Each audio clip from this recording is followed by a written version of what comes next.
Thank you very much for the invitation. Thank you very much, Professor Corvini, for in fact inviting me in this excellent workshop and event in general. And thank you for the opportunity to know you all and to know this idea of clustering RNI projects on bioremediation. My talk would in fact recap some of the different areas in the program supporting RNI with European funds where remediation and bioremediation are covered.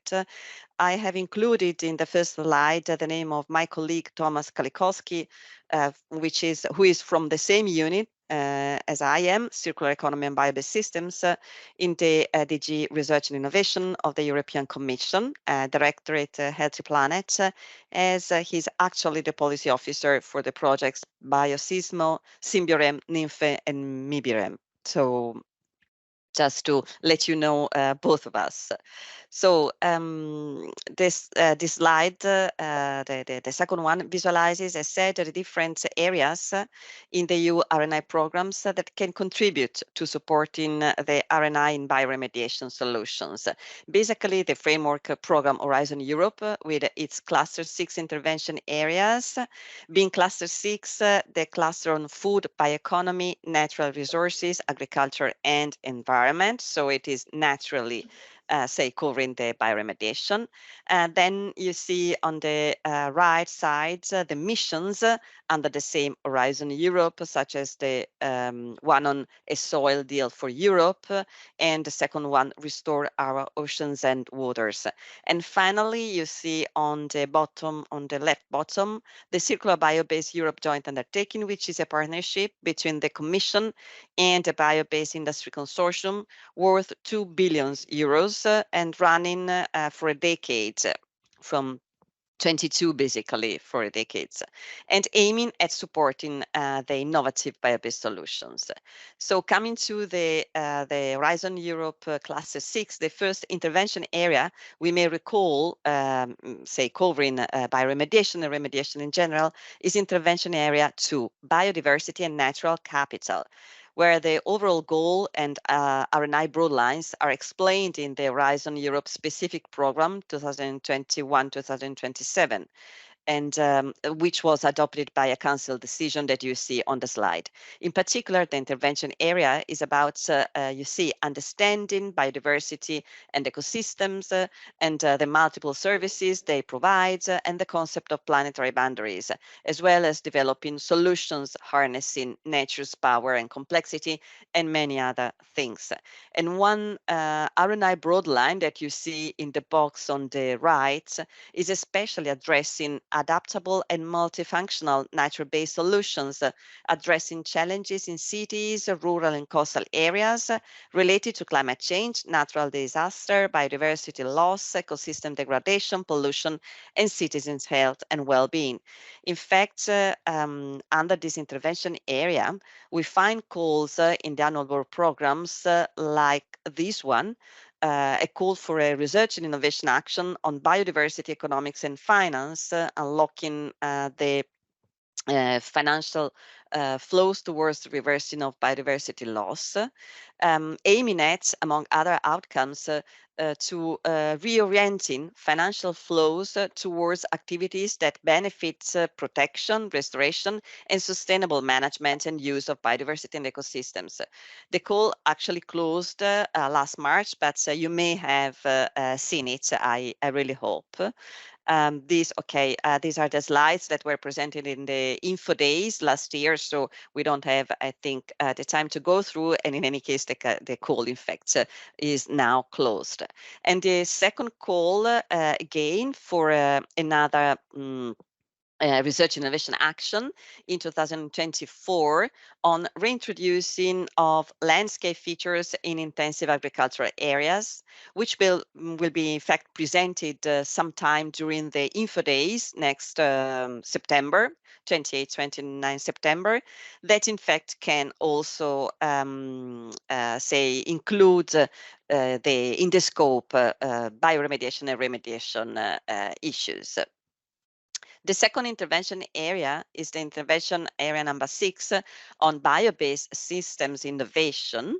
for which the overall goal is to enable the transition away from a fossil-based economy by encompassing the sustainable sourcing, industrial processing, and conversion of biomass from land and sea into bio-based materials, products, and processes, including from industrial biotechnologies and other things. And in the specific, say, R&I broad line, again in the box on the right, addresses the use of biotechnology, among other things, for application in competitive, sustainable, and novel industrial processes, environmental services, and consumer products. So we are today, we are say, focusing on the environmental services. And in fact, you know very well, under this intervention area, we find calls in annual work programs, such as the call for a research and innovation action on environmental services, improved bioremediation and revitalization strategies for soil, sediments, and water, that you know very well, as it gave birth to the projects Nymphe, Symbiren, and Biosismo. And again, these are the slides from the info days, and the call for innovation action on that funded the project Mimbiorem. So these are Mibirem. Oh no, I'm sorry. There is maybe a mistake on the slide. Anyway, so now we change scenario and we go to the missions. So the first one is the mission on restore our oceans, ocean and waters by 2030, with 3 objectives and corresponding 9 targets that we see here. Among which, in fact, there are specific marine natural restoration targets, including degraded seabeds and coastal ecosystems, which has led actually to the selection of work programs, like in here, you can see here, including innovation actions to prevent, minimize, and remediate chemical pollution, where projects remediation, which is responsive hub for long-term governance to distress the Mediterranean Sea for chemical pollution, and EMERMAID, innovative solution for Mediterranean ecosystems remediation via monitoring and contamination from chemical pollution, could then in fact be part of the excellent cluster presented today. And then the second mission, the mission on soil, a soil deal for Europe, has actually 8 specific objectives, including to reduce soil pollution and enhance restoration, which, yes, in fact, has led to include in the work program to 2022 a specific call for a research and innovation action on remediation strategies, methods, and financial models for the contamination and reuse of land in urban and rural areas. So the 3 projects funded under this call, Ragorn, Edafoss, and Iceland, could then be part again of the cluster if not already today in the room. And then, of course, there will be, and we are programming the next work program for the soil mission. So there will be a work program for the next year, and of course you know that Horizon Europe will run again for a last 3 years, 25 up to 27. And we are nowadays discussing the strategic programming of Horizon Europe. And in fact, this will be more or less defined, the discussion within the first months of the next year. So the last, I would like to come to the last mechanisms to delivering funds to support research and innovation. The last mechanism of today, of course, which is, as said, the Circular Bio-Based Joint Undertaking. As said, it is a partnership between the European Commission and the Bio-Based Industry Consortium, BIC, providing 2 billion grants to projects advancing competitive circular bio-based industries in Europe. And the CB operates under the rules of Horizon Europe and for decades, as said, whereas the first work program actually was published in 2022, although the joint undertaking started the year before. And its activities are based on the Strategic Research and Innovation Agenda, which is a say, fundamental document setting the scope, the governing and advisory bodies, and the financial aspects, and also the delivery mechanisms of the joint undertaking, while delivering annual work programs with calls for grants. Already the work program 2022 was published, granting 120 million euro. And then the work program 2023, granting 215 million euro. And the 2024 work program indeed is under preparation and will have a similar budget as the previous one. So within the Strategic Research and Innovation Agenda, specific strategy priorities are set, among which one that you see in the box at the bottom. One to protect and enhance biodiversity and ecosystem services in bio-based feedstock supply systems, within which it was individuated R&I actions area on innovative bio-based solutions for monitoring and remediation of impacts on ecosystems. And in fact, thanks to this priority, the EU mission on soil has individuated good synergies with the joint undertaking. Here in these slides, they are described extensively with some common goals, such as the one stressed, highlighted, that is soil pollution restoration, and among other, of course, goals that are really very, very similar, very run in parallel with the joint undertaking. And also, the JU has confirmed this focus, publishing within the last work program a call for research and innovation action on phytomanagement, curing soil with industrial crops, utilizing contaminated and saline land for industrial crop production. That may be of your interest in the sense that, of course, the experts in the room today are possibly also able and interested in addressing this kind of topic specifically. The call deadline is in September, so in case you are interested, you're still on time to think about it. And to conclude, I would like also to present the fact that the annual work programs of the joint undertaking always include a part on the specific requirements that proposals must comply with, including on demonstrating that the provision of biomass for the bio-based industries contribute to the climate change mitigation, biodiversity protection, and zero pollution ambition and water resources protection. So respecting the main environmental objectives and of the EU policy, as in fact it is well explained in the annual work program itself, and of course not only the protection but also the enhancement of the biodiversity is one of the KPI of the joint undertaking. That means that remediation and bioremediation will be again for sure a focus for the next work programs. So with that, I conclude, and I thank you very much for your attention. Okay, so we come now to the presentations of the projects. We have 4 projects that are started and 3 projects that are finished already or more or less finished.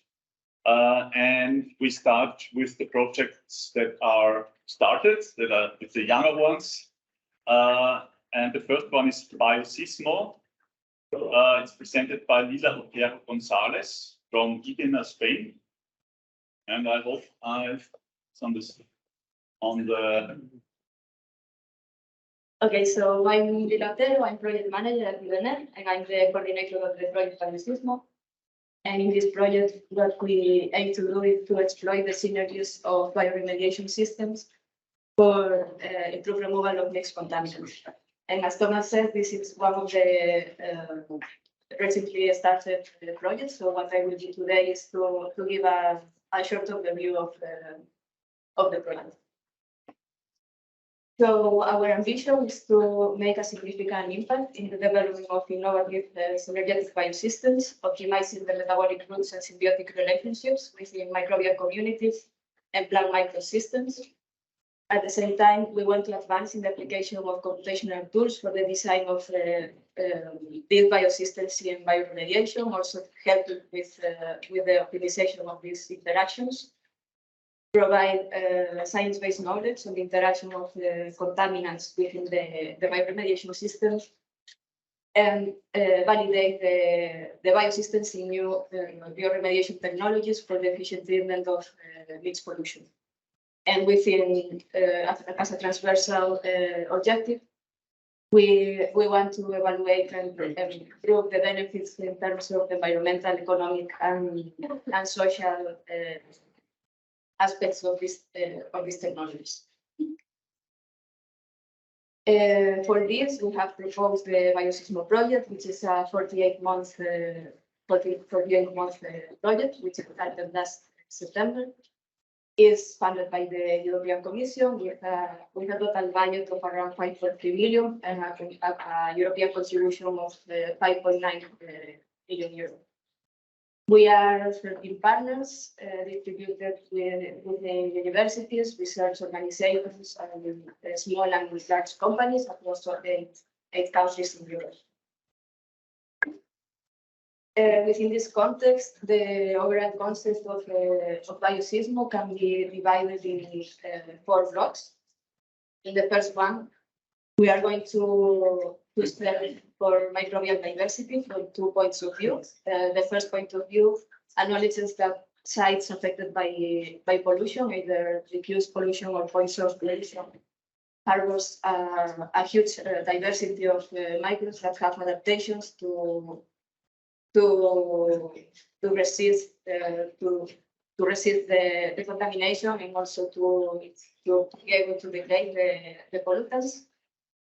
And in the second point of view, we will use computational and data mining tools for search databases that already contain a lot of information regarding degradation of pollutants.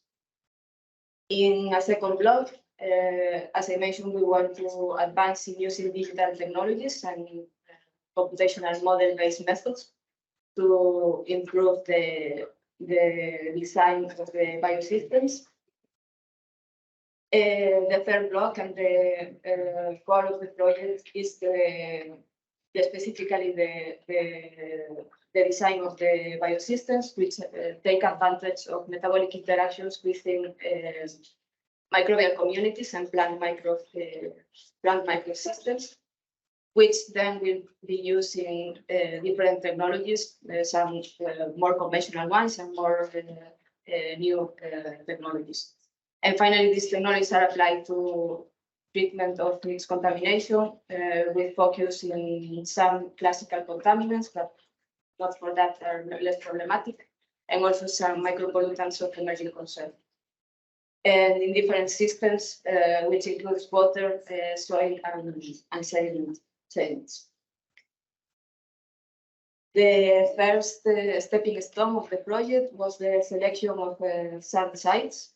For start, we selected up to 9 different sites across different areas in Europe. These sites include, as I mentioned, some sites with polluted soil, other sites with polluted groundwater, and also 2 estuarine areas that are affected by increased pollution. The investigation in these sites is the starting point of the following work. We first characterize the sites in terms of physicochemical characteristics and microbial characteristics, and we also identify bottlenecks for analysis of pollutants that then will be also targeted within the project in order to make our methodologies robust and comparable enough. From the sites, we enrich and isolate novel microorganisms with for example, pollutant or metal-resistant capabilities and also with pollutant degradation potential. And we are within this context, we are also using another microfluidic enrichment technique to enrich target communities of microorganisms. We will also develop a ecotoxicological toolset because we want to demonstrate that that bioremediation methods are detoxifying the pollution, including in vitro, in vivo, and in silico methodologies. In order to apply new computational techniques for the design of the biosystem, we started with using data mining methodologies to survey databases. And we are also constructing our own integrated cross-reference database, which includes data of the pollutant properties, pathways of biodegradation, and different enzymes, microorganisms, and genes that are linked with these pathways. Once we collect this information, we will classify and cluster the enzymes with a mission to improve the specificity, the substrate specificity prediction of the enzymes, and then using some model techniques, we will use this enzymatic information to search for additional resources that could be predicted to have also potential for xenobiotic degradation. Then we will apply genome scale metabolic models to simulate the pathways of biodegradation. And with this, we want to provide more mechanistic information to the partners designing the biosystems in order to optimize the metabolic rules and the degradation of the pollutants. And finally, to assist with the implementation of the technologies, we will develop some process models, which also will be used for the process assessment and for replication of the technologies in different scenarios that are not considered in the project, but will also could also benefit from our technologies. The design of the synergetic biosystems, which is the core of the project, includes different strategies. Some of the biosystems are based on plant microbe interactions, and specifically, we have systems of pockets of endophytes that are targeting soil pollution. Some systems that include aquatic plants and plant growth promoting bacteria that are targeting water pollution, and plants from salt marsh estuarine areas that are inoculated with degradative microbes to target revitalization of estuarine areas. Some new genomic techniques are also applied both to popular engineering and to bacterial engineering to improve the degradation capabilities and also the interaction between the plants and the microbes. And finally, for constructing different artificial consortia, we are using novel techniques of microstructure artificial consortia, which will be used to construct electroactive biofilms to be used in electrochemical systems, or also as inoculants for plant microbe systems. Once the biosystems are designed and optimized, they will be used in different applications to treat soil, water, and sediments. After the test and validation in the lab, we want to transfer the most promising technologies to field studies. For that, we first will do a selection based on qualitative and quantitative KPIs. The selected technologies will be validated in field testing. But also, as I mentioned before, we want to develop process models that can be used to replicate our results into different scenarios. And finally, we have a multi-criteria assessment of our developments, which includes the environmental assessment using life cycle analysis methodologies, the cost assessment using also life cycle costing methodologies. We want to also prove the positive social impact, so we have included different social impact analysis and social life cycle analysis and environmental risk assessment to prove the reduced risk of our technologies.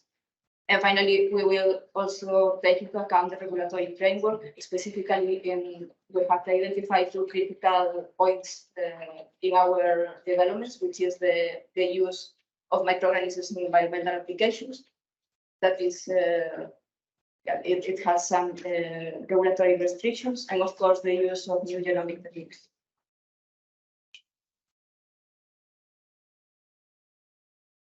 And with this is, I think, the overview. Of course, we have started very recently, so we don't have yet many results to show, but I encourage you to follow us on LinkedIn and Twitter, where we are very actively sharing our news.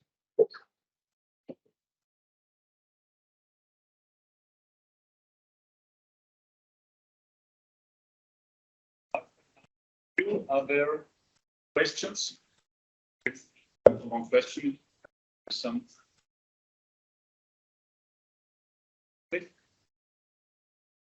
And so it's a big challenge to remediate at the same time heavy metals, different. So I imagine that that will be removed by the plants, and the microbes help them in this which they need.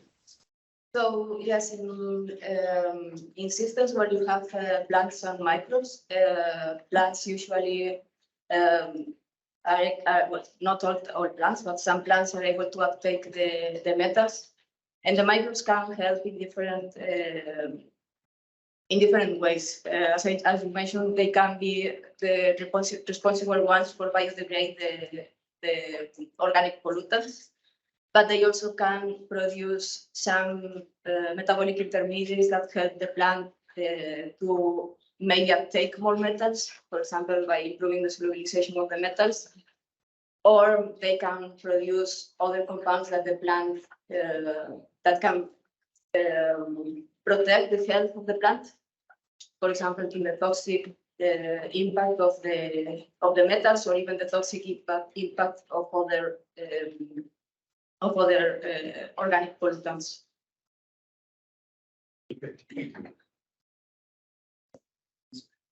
You consider also the possibility of using this kind of results for biomining, so also eventually over metals and for bioremediation. So the more important challenge with biomining is usually the value of the metals, and also if we are able to recover the metals selectively. There are some proof of concept of biomining, for example, with nickel, which is a very quite valuable metal. In the case of pollution, when the most widespread pollution and some of the pollution that we have in our sites is, for example, cadmium, which is present in many agricultural sites because it's present in fertilizers. So with cadmium, the problem is not that you can obtain the cadmium, you can probably do it selectively, but it's not very valuable to really make a case for a business model there. So in that case, you probably need to have a strategy to manage the plants that are polluted with cadmium, because you cannot dispose of them and you cannot leave them in the field, because otherwise they will decay and the cadmium will return to the field. But probably it's not very cost efficient to propose biomining in that case. Okay, thank you again. Thank you. let's come to the next project, biorem, presented by Laire Luis Rubio from University of Basque Country in Spain. I will present our European project named biorem, but first of all, thank you for the invitation. It is a really pleasure to meet so many people working in the same field with the same objective. And I will work for some time first to introduce a little bit, making up the publish of our university. The University of Basque Country is a little medium university in a small area in the Basque Country, known, I believe, more for the painters than for science, but we are also for the science side of things. So we have 45,000 students. That is quite nice. A lot of PhD students also, lecture, about 600 and so, and a lot of researchers. So we came from physical chemistry department, that it could be quite challenging, I believe, because here a lot of people work in more biology related areas, but we are from physical chemistry, and we work mainly in polymer science. And yes, the polymers also have some space in bioremediation. So let's start with our project. biorem is this newborn, let's say, a project comparing with the other projects, the greener. For sure, we just begin this September. We have a consortium of 70 partners that we have right here with 6 or 7 universities all around Europe, some experts in business models, and communications, like Greenovate, Aldantis, Salesforce, Revolt, but also some little enterprise working in bioremediation. Other, I believe that for me is very talented, but at the same time very motivating to work with NGOs. For us, this citizen science is far away from, let's say, our comfort people, because we are very happy making science, but not so many happy engaged with the people engagement. For me, from my point of view, is very challenging this area. And as you say, we have a good picture of many different areas. So, as we know, we have a huge challenge right now. There is many areas in Europe, all around the world for sure, but we are going to focus in Europe, that suffer a lot of pollution. So we are going to focus, or our main objective is to try to solve this contamination or this pollutant problems in soils, water surface, underground water and sediment, and also in seawater and marine sediments. I don't want to define bioremediation because for sure there are many people here that they are going to define better than me. So all we know, all we are working in bioremediation. So what we are going to try to do in our project? We have focused in these areas, and for example, for soil, we are going to tailor microbes and try to this kind of bioremediation technologies for soil remediation. We are going to also use bio-encapsulated nutrients, cells and enzymes that they are going to be carried by polymers, biopolymers. And we are going to use general bioremediation based on synthetic oxotrophic systems. Also, active water absorbing geocomposites that they use fungi and yeast for this bioremediation. In addition, we are going to improve the phytostabilization of soils by bioelectrification.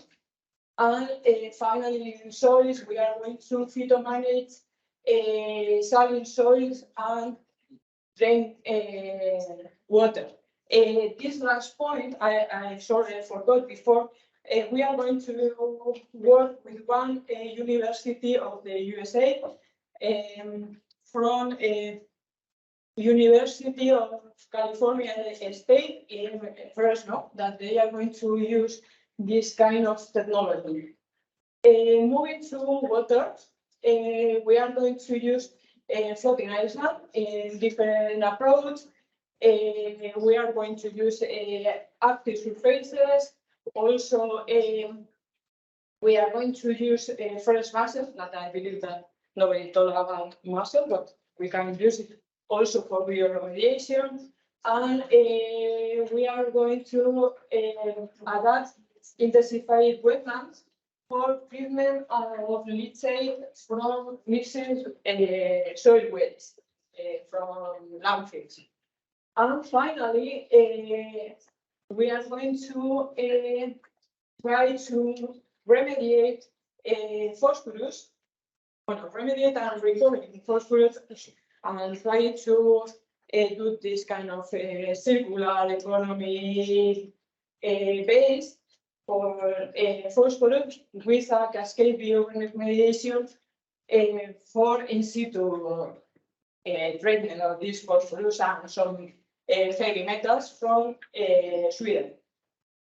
And also, as we are going to use this circular approach to try to select with technology and try to know which is the best technology that we are going to apply, trying to generalize different technologies considering the different kind of soils.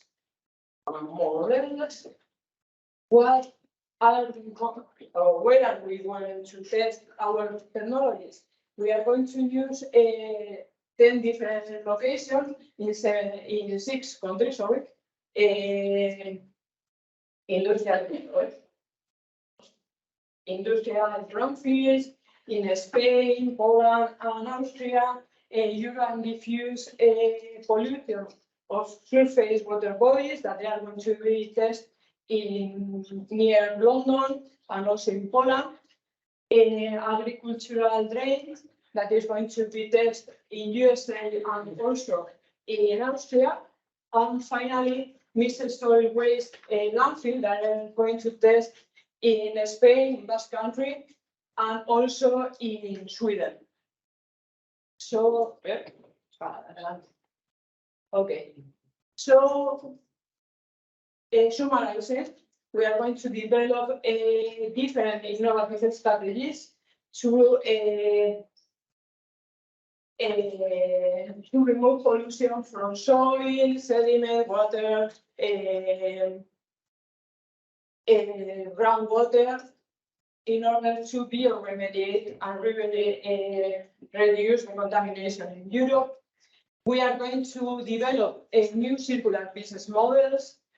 Also, we want to increase the safety of bioremediation technologies, and we are quite proud of the last point. We are going to try to increase the acceptance of bioremediation solution by engagement, by the engagement of citizens. I believe that this is, for us, the most challenging, as I say, because we are scientists and we are not very, even for my point of view, I am kids, I am also, I know how to speak with my students, but I believe that I don't know how to speak with my student parents. And this is the point also of our project. Try to not only to make good science, also to engage people that could believe in us to give us money to reduce the pollution. Our expected outcomes, so clean water.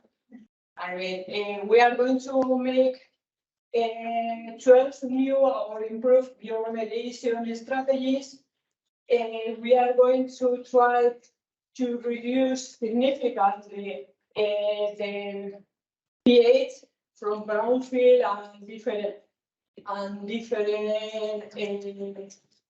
areas, and also to increase the knowledge of which are the best organisms for bioremediation, comparing with the different types of soils that they are going to manage during the project. More or less, this is our idea. This is the Symbiorem. You can get in touch with, you have there our emails, our information.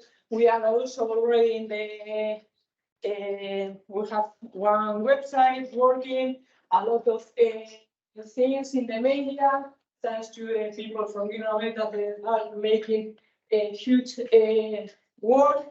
That is, this is Symbiorem. Thank you very much. Yeah, biorem toolbox for microbiome-based remediation. It's the next EU project. It started only in October last year. We are 11 partners from 6 different countries. Duration is 4.5 years, and we have a budget of 6 million euros. And as the title says, we are focusing on microbiomes that can remediate organic contaminants. The aim is to understand full microbiome, so not to isolate individual strains, but really try to understand full microbiomes and doing the work. Improve the microbiomes, but also isolate and deposit these microbiomes for future use. So we just don't want to work with DNA, but really try to isolate and cultivate and propagate these microbiomes. And we're also going from starting with taking samples from contaminated sites, and in the end, we want them to end up with doing pilot tests at some of these sites, at least. So I'll guide you through the work packages of the project. Work package 1 sounds a little bit boring, but it's very important because we try to harmonize what we are doing in the project. We are different partners with different things, how they do it. And we try to harmonize the methods, how to take samples, how to handle these samples, to store them, how to extract DNA, so that we do it all the same way and get finally comparable results. And this is one of the outcomes, this handbook, that maybe can use also for other, maybe from other projects or from other people. We are dealing with groundwater and soil, and we have 3 use cases, means 3 types of contaminants. These are cyanides, petroleum hydrocarbons, and lindane, and the other isomers of lindane. So the chemical would be hexacyclohexane. And we take samples from, as I said, from contaminated sites, determine the physical chemical parameters at the site and also the on-site parameters to get really also a good picture of the chemical situation at the site. Currently, we are taking the samples. So we are taking groundwater samples, soil samples. We are extracting DNA, measuring the chemical composition, and we are using backtraps to accumulating degrading bacteria. We are doing microcosm experiments to investigate the degradation capacity of the bacteria, and finally isolating not only single strains but also the whole microcosms that are degrading if we find degraders. So this is the aim, to find to get samples where we really have good degradation. We then try to understand the degradation process by different methods. One of them is stable isotope probing, or also RNA analysis. And we try to isolate also strains, I said, but we also try to improve the microbiomes by adaptive laboratory evolution. Here we have a French company in the consortium that is doing that. So we try to put evolutionary pressure on the whole microbiome to improve some traits that would be good for a later application. And then we have the aim to deposit this whole microbiomes. For that, we need to develop new quality criteria. These exist for single strains, but not for whole microbiomes. So this is a real challenge. One important part of this will be qPCRs. So we try to develop novel qPCRs, novel primers to really characterize these microbiomes and link this to their degradation activity. And so these deposited microbiomes and strains should be available for later use, for research use, and also for potential applications. What we also have in the project is a prediction tool. And so this is an IT model tool where we try to integrate microbial, chemical, physical data, and also processes, and that should help to decide if bioremediation is possible at the site, and if yes, how is it, or how should we treat, what do we have to do the best bioremediation at the site. And finally, we go back to the fields. For each of the 3 use cases, we select one site and select one microbiome and test the application of this microbiome for each use case, meaning for each contaminant at one of the contaminated sites. For that, we need to scale up the process and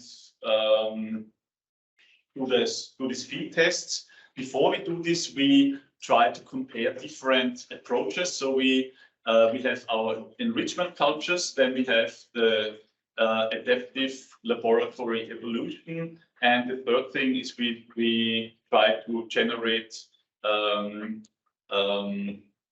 artificial consortia from single strains and compare these 3 approaches to see which works best in improving the degradation capacity of microbiomes. And finally, we have our toolbox. So all the methods, handbooks, processes we develop in the project should be part of a toolbox that shall be applicable also to other use cases. And we have to test if all these tools we develop meet regulatory requirements, and if they also meet market needs. And of course, we have a dissemination work package, and in the frame of this dissemination work package, we are here, and we also co-organize this workshop today. That's it. Here are some links and contacts. If you have any questions, with enough time.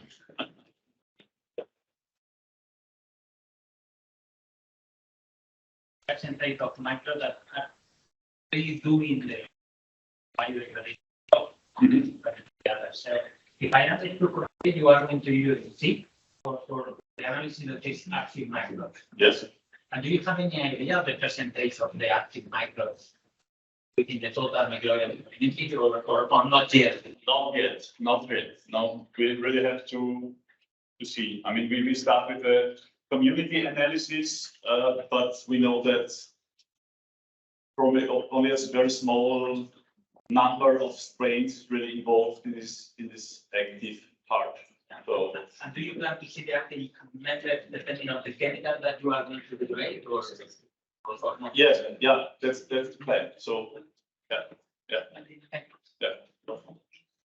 Another question? Something like this is a subsystem or is it different type of Sorry, what? like it's a subsystem or ESS or it's different types of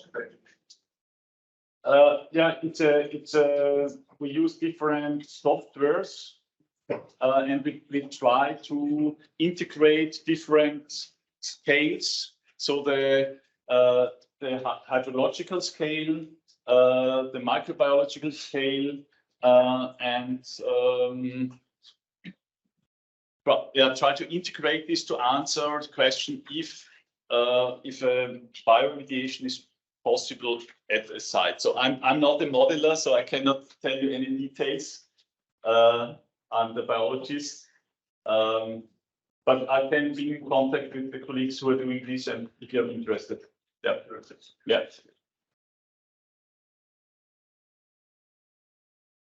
Any other question? If not, then let's go to the next project. This is NYMPHE, and it's presented by Julius Odi.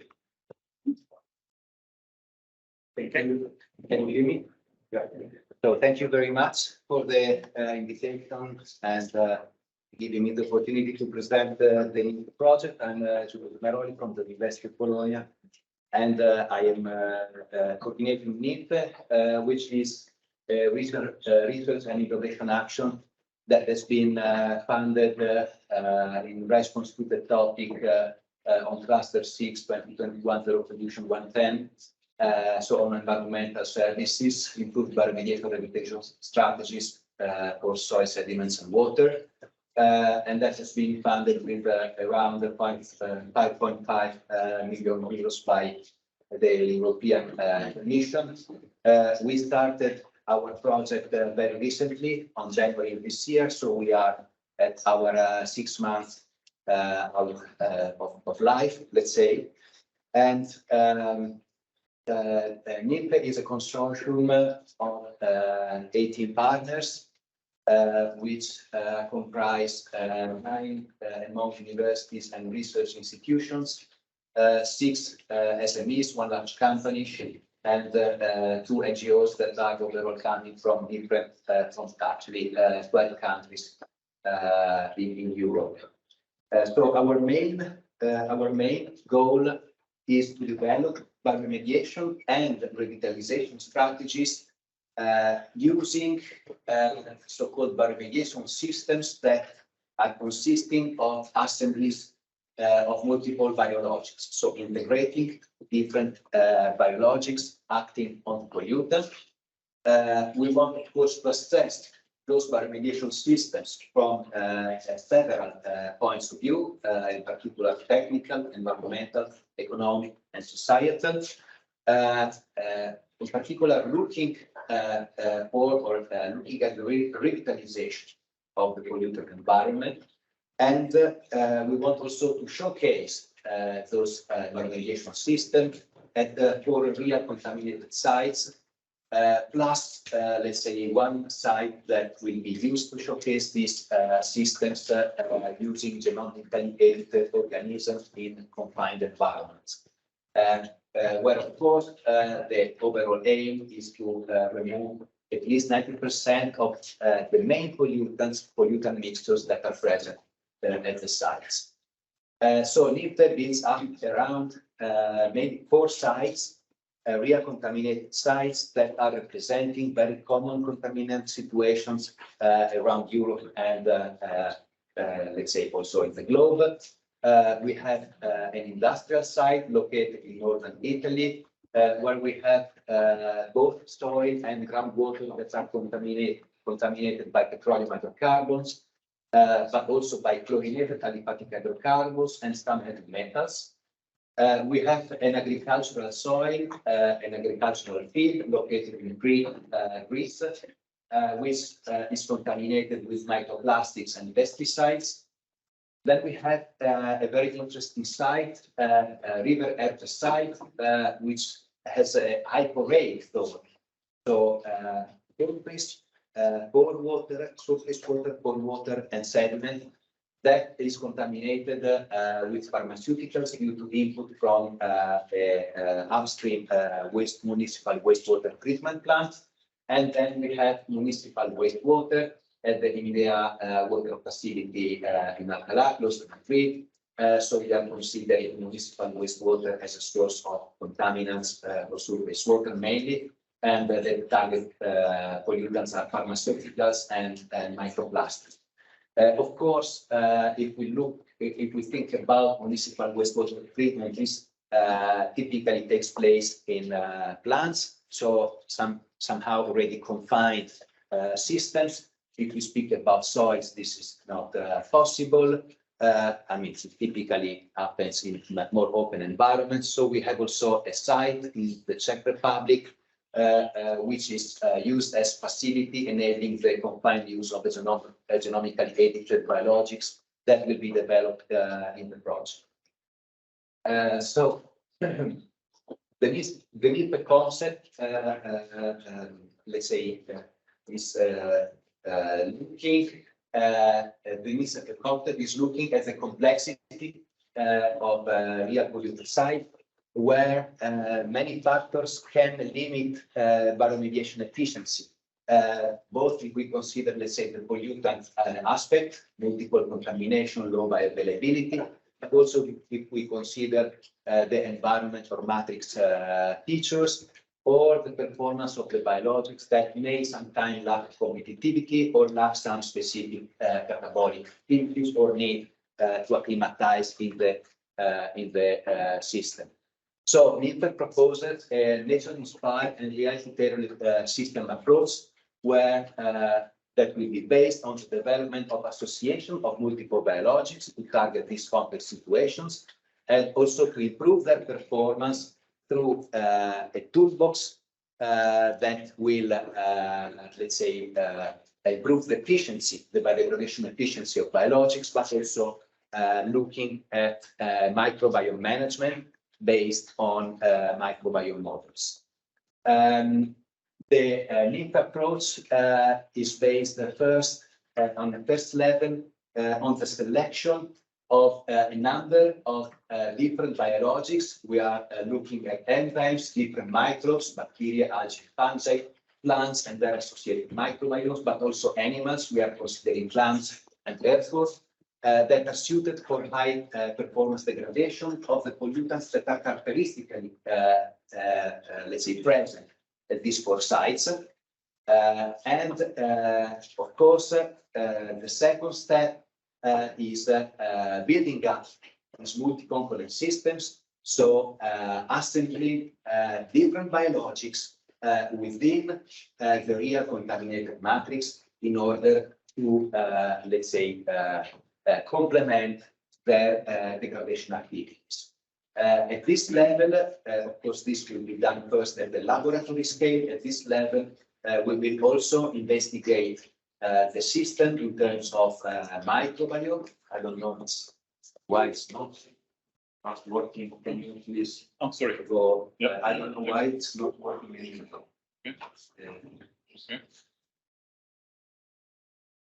Okay. Thank you. We will look at the microbiomes. So we will characterize and model the system microbiomes in order to identify the keystone species and identify those metabolic activities that may need to be enhanced, complemented, or suppressed to boost bioremediation.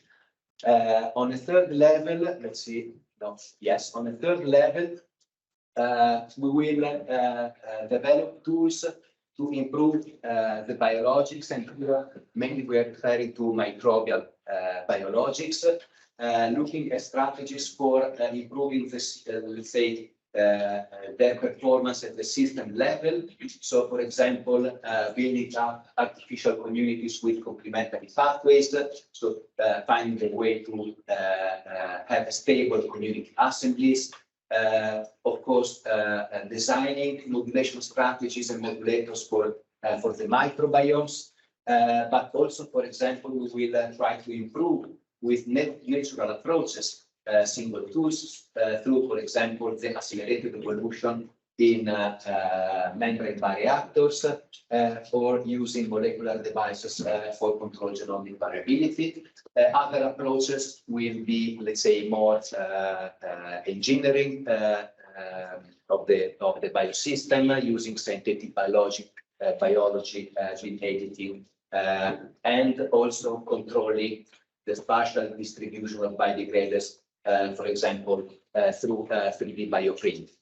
So all these approaches will be tested, or this improved biologics will be tested back in the systems, both at the laboratory scale, but in case of positive performance at lab scale, also in pilot or field test at a different site.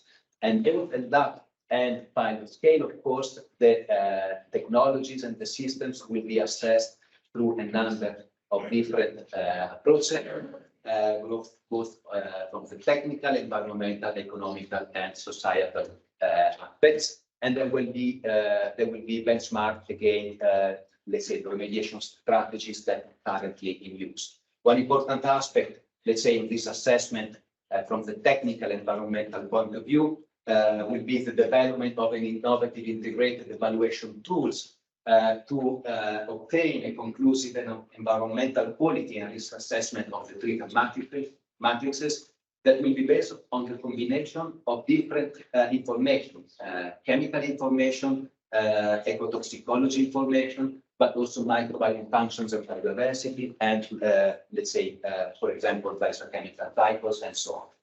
The other important aspect with this assessment will be also the development of a mathematical model that is aiming to forecast the environmental impacts of bioremediation in order to understand if the proposed solutions will help in reaching a good revitalization status of the site, in particular in relation to the 2000 ecological requirements.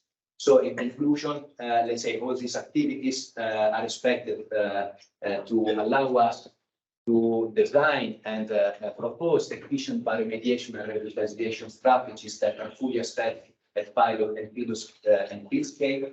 And this is expected to have a number of different environmental, technological, economic, and societal impact.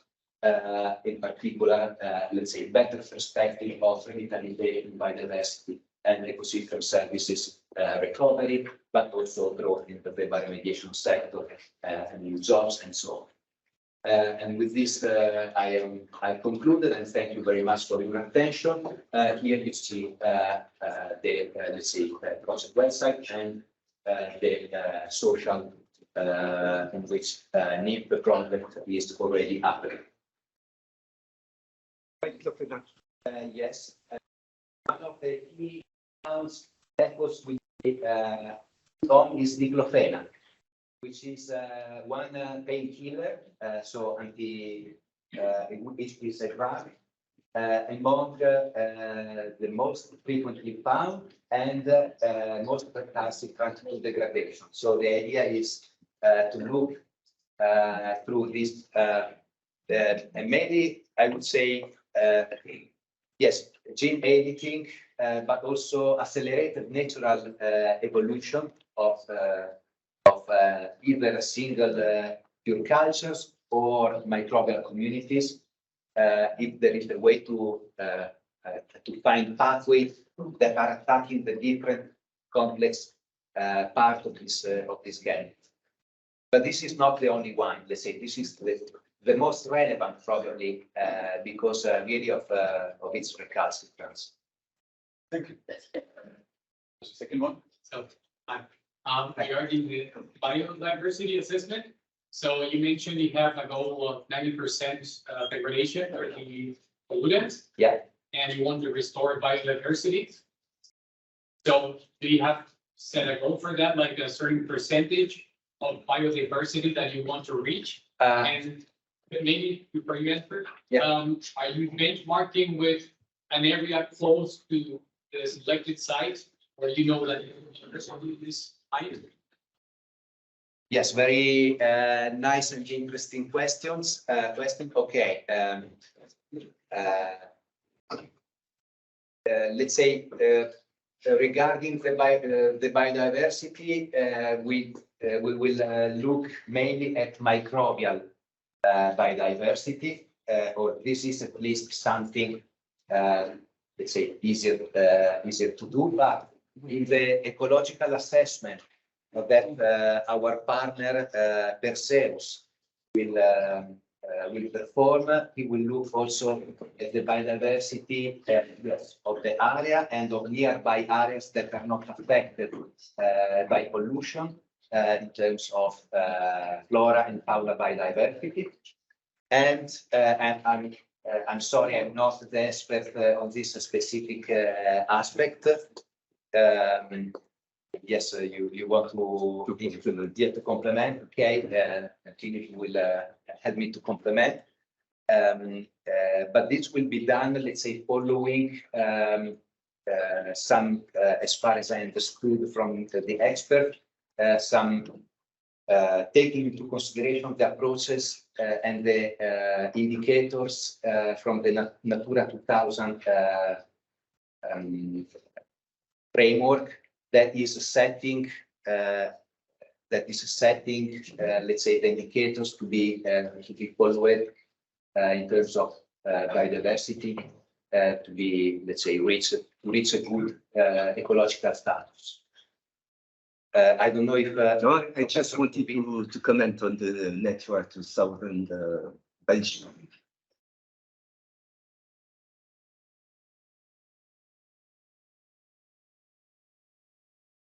Okay. Thank you very much again. Thank you. So these were the new projects. Now we come to the projects that are finished already. The first one is Electra. The talk is not given by Philip Cavini, as it is written in the program, but by Cornel Grabe from University of Ghent. Good afternoon, ladies and gentlemen. First of all, many thanks for the opportunity to present Electra here.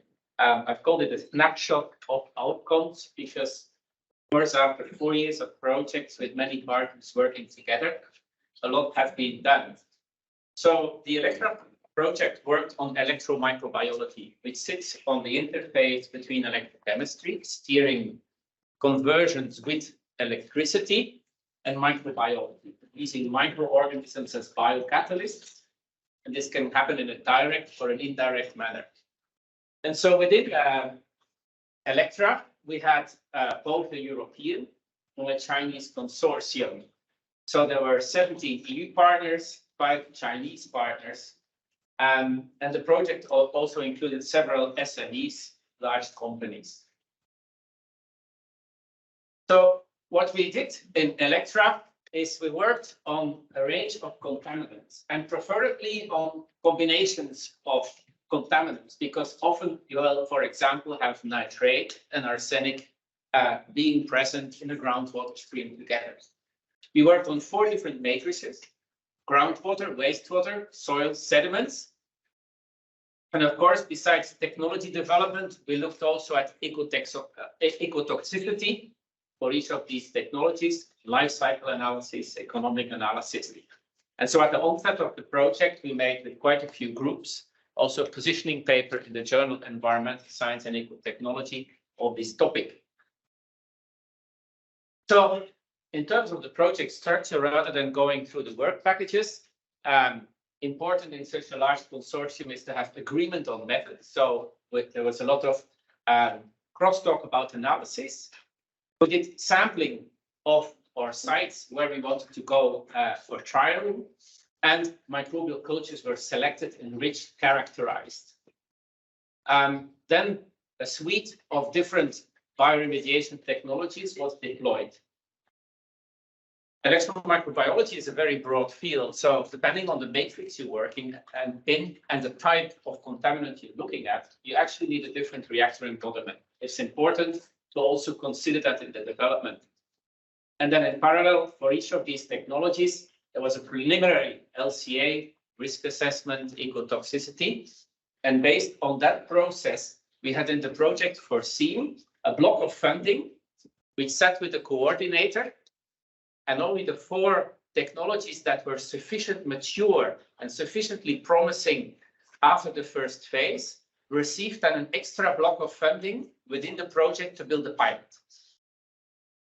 And so this was a quite unusual approach, but we found that very logic to do it that way. You want to evaluate after a year or 2 what is really working well and argue really well why we're going to scale them up.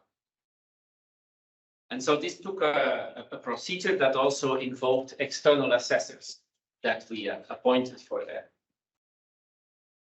So this is just a bit of a view of different technologies, and I can obviously, if you have a consortium with 25 different partners in there, you cannot discuss all the different technologies, but what you can see is that they look very different from plant-based systems, reactor-based systems, fluidized bed reactors, depending on the type of application.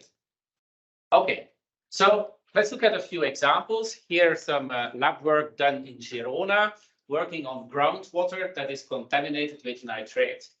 What you can see here is that what they did was study different hydraulic retention times. So the lower the hydraulic retention time, the more you're loading, the more nitrate you bring in the reactor. And then they looked at how much of that nitrate was removed. And you saw a very good correlation. So there was a very nice nitrate removal. There were 2 places that such nitrate removal studied with 2 different technologies, but the results were very comparable. So the target initially at the project was to remove 1 kilogram of nitrate per cubic meter per day. And so at least at laboratory scale, this was performed by almost a factor 3 with a highly qualitative in the lab conversion of nitrate all the way to nitrogen. This was in both locations the same, showing that the basic process is sound. Then the 2 different technologies were deployed near Girona, in a town called Navata, where there's a site next to a soccer field, where there's quite a high nitrate concentration, quite a high hardness, and also at least a measurable arsenic concentration, not problematically high. And so the pilot plant was deployed there, achieved all of its objectives, except that on these sites, we saw that there was more N2O emissions. So this is certainly work that has to be continued.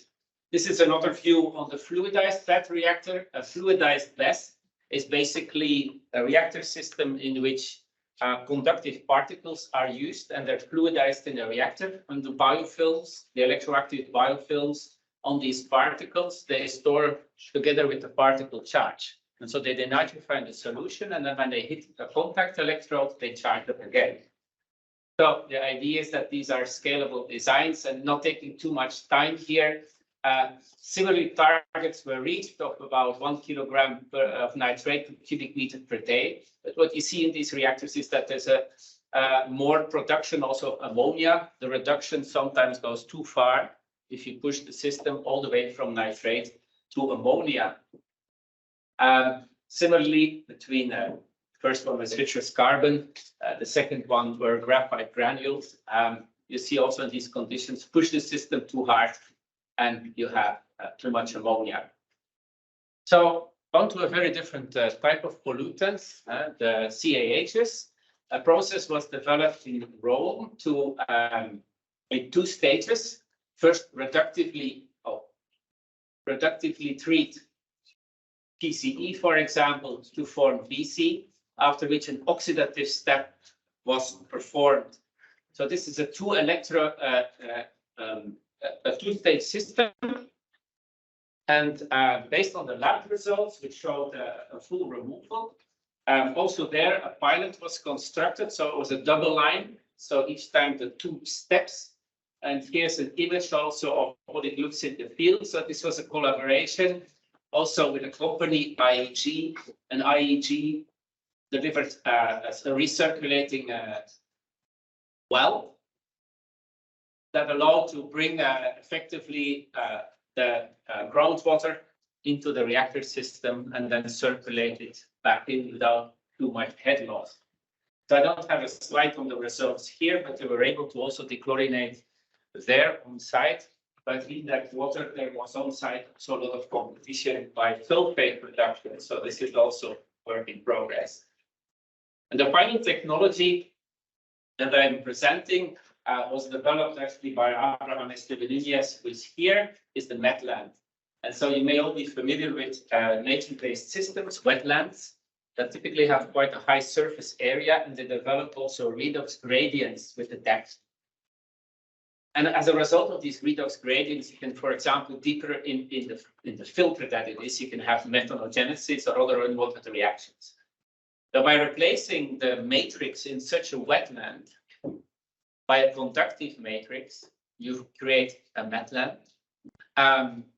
But that breaks through the redox stratification. And what you see is that microorganisms connecting with the particles, the bed material deep in the bed are actually electrically connected to the top where oxygen reduction occurs. And that intensifies the process. You basically transport oxidative power through the wetland. And this takes away that unwanted gradient. Not just they seem to be very compact, they are also very elegant. So these are units that were deployed. And the focus, while concept already shown for wastewater treatment, the focus within Electra was to look at the micropollutants. And so here you see, for example, from a first system, they looked at the impact of the type of material used in the bed on the removal of different kinds of micropollutants. This work was then continued for a wastewater that also contained nitrate. And so in these wetlands, you also see removal of nitrate of about 160 grams per cubic meters per day. In combination with the nitrate, also here the micropollutants were followed in the campaign in 21. And you see that for certain micropollutants, a very high removal efficiency was achieved. Then, as a final step, I'm taking a bit long on the wetlands. That's because I'm under pressure from Abraham. A larger system was designed. So, 12 cubic meter system, a mobile system that can also be put in series. That's been running continuously for about 30 cubic meters of wastewater a day. And you can see that the effluents of these kind of systems are very clean, while even making noise, while the influent was conventional wastewater. For more details, I'm sure Abraham can also respond. And also there, really these outdoor settings, we followed the micropollutants removal, and we connected also with China. So in China, several deployments were done as well. There was a plant developed by the Academy of Sciences that was put at the wastewater treatment plant near Nanjing that was contaminated with benzoate. But here also at a site in Xi'an, micropollutant removal was followed, and for that also a small wetland unit was brought to China. So that's in hopefully not much longer than 10 minutes, a snapshot of what happened in Electra. I think the project has achieved much of its goals, but the realization is that it is as yet not finished. There's still further development needed, but that's what a scientist always says no. So thank you for your attention. Hi, everyone. Thank you so much for the opportunity to talk about the ICLAR project. So ECLAR stands for Enhanced Innovative Zero Biotechnologies for Contaminated Land Remediation. It's an European project, H2020, that started in 2021, and it will finish next year in 2024. So ECLAR combines biological and non-biological processes to extend the sustainability and cost effectiveness benefits of in situ bioremediation. This project brings together an expert European Union and China consortium of academics, industries, and wider stakeholders. So our consortium consists of 13 European partners and 5 Chinese universities. And the coordination team has 2 scientific coordinators and 1 project manager. From the European side, we have Professor Timothy Vogel, and from the Chinese side, Professor Xin Song and myself as a project manager. Today, Professor Vogel and Professor Song could not join us, so this is me with great pleasure to present the ECLAR project and its key outcomes. Okay, so ECLAR develops 4 biotechnologies, and these technologies merge or combine specific physical, chemical, and electrical processes to environmental technologies. Okay. The first one is electron nanobioremediation, ENV.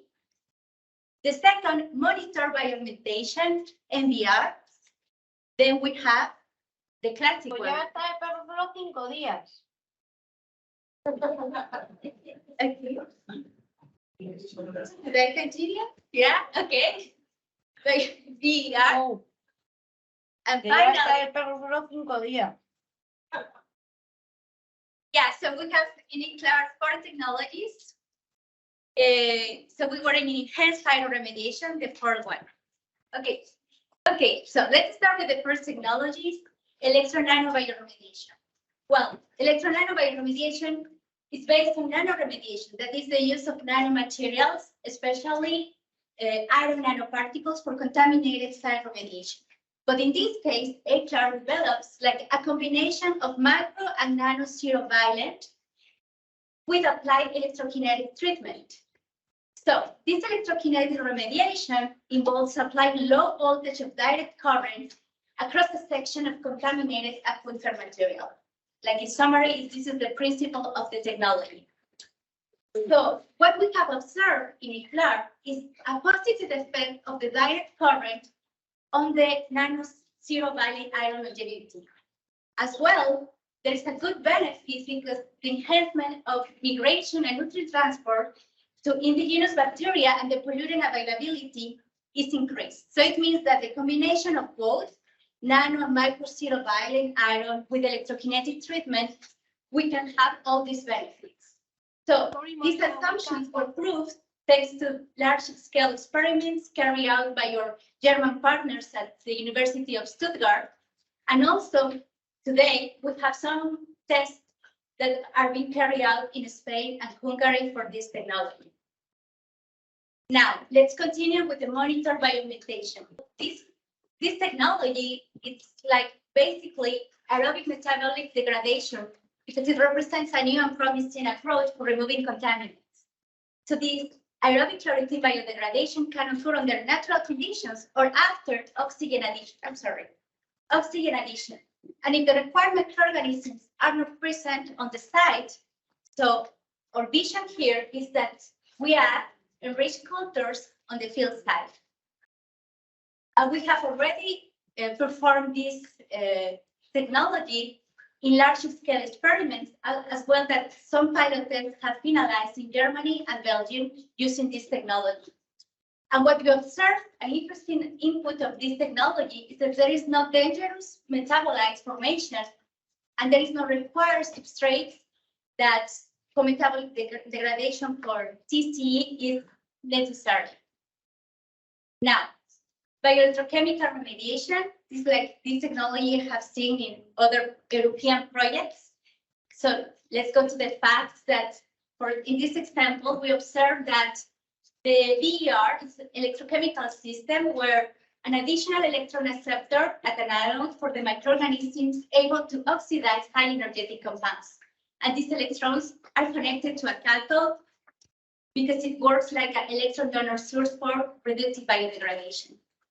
In this part of this technology, we have seen, of course, petroleum hydrocarbons removal, and also our Chinese partners are working on with this system for TCE and VCE degradation.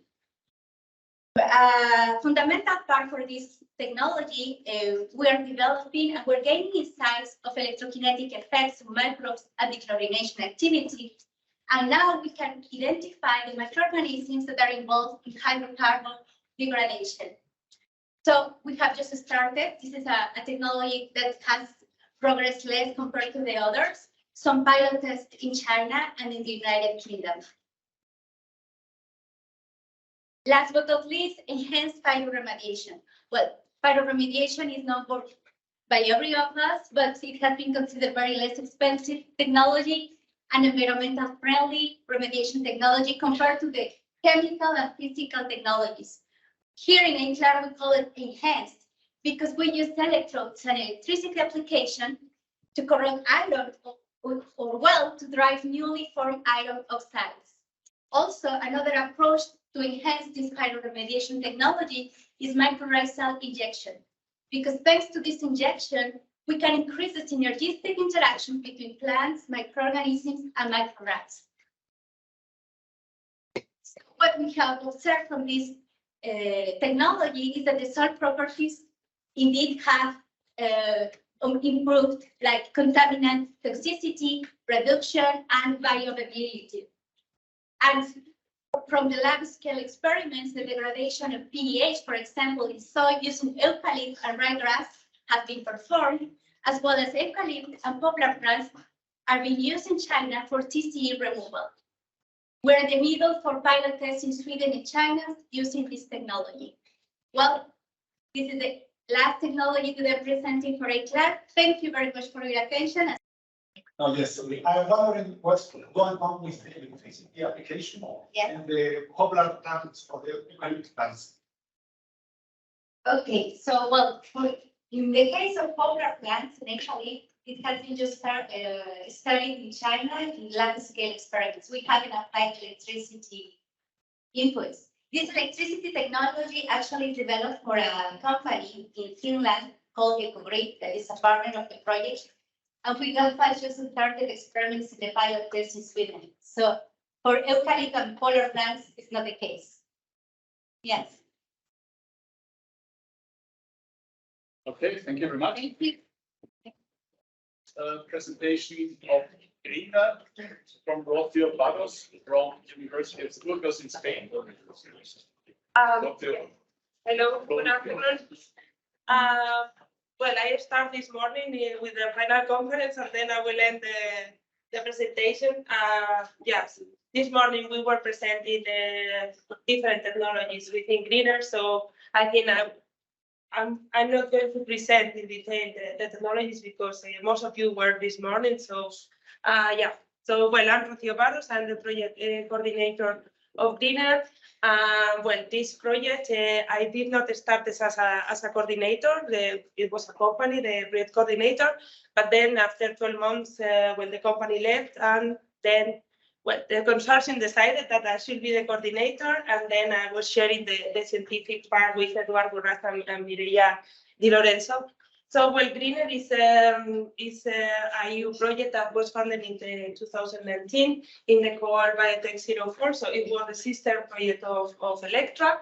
And well, the idea of the project was to develop different types of remediation technologies, sustainable, efficient, low-cost solution. It integrated different technologies more traditionally from the biological point of view, but it can be phytoremediation, bioaugmentation, or biostimulation, and integrated these technologies with the bioelectrochemical system. Yeah, so well, we are also a big consortium. It was a collaboration with China as Electra and the Eclair project, but in our case, the Chinese consortium was not funded. So that was a challenge because the Chinese partners have been working with any fund from the national government. So that has been a very challenging for the project and the consortium. Well, as you can see, we were 16 partners in Europe and 4 partners in China, 4 universities. Yeah, next, thank you. Well, and then there are different objectives. We have different objectives in the project. Like, first of all, working with different polluted sites. So we were looking for some polluted sites apart of the one identified in the proposals. We were characterizing these sites from the physical, chemical, and biological point of view. Then we were looking for development of different water remediation technologies, several soil remediation technologies, and then we worked together on defining how to scale up and demonstrate the efficiency of those solutions. Yeah, well, also taking into account all the sustainability aspects and innovation and dissemination. Yeah, but if we focus also on some impacts that we defined at the beginning, the idea was also to remediate at least 2 toxic contaminants, to scaling up some of the technologies, also to have benefits from the to take benefits over the standard physical chemical remediation approaches, and other impacts as well, creation of new companies, job creation, and establishing the development of cost-effective bioprocesses. Yeah. So, well, we have a work packages. I'm not going to detail because I did explain it before. So next one, yeah, thank you, Thomas. Well, in the project, we were focused in different remediation technologies. So for the surface water and groundwater, we were focusing on using microalgae, so phytoremediation to remediation or to eliminate and degrade alkalides.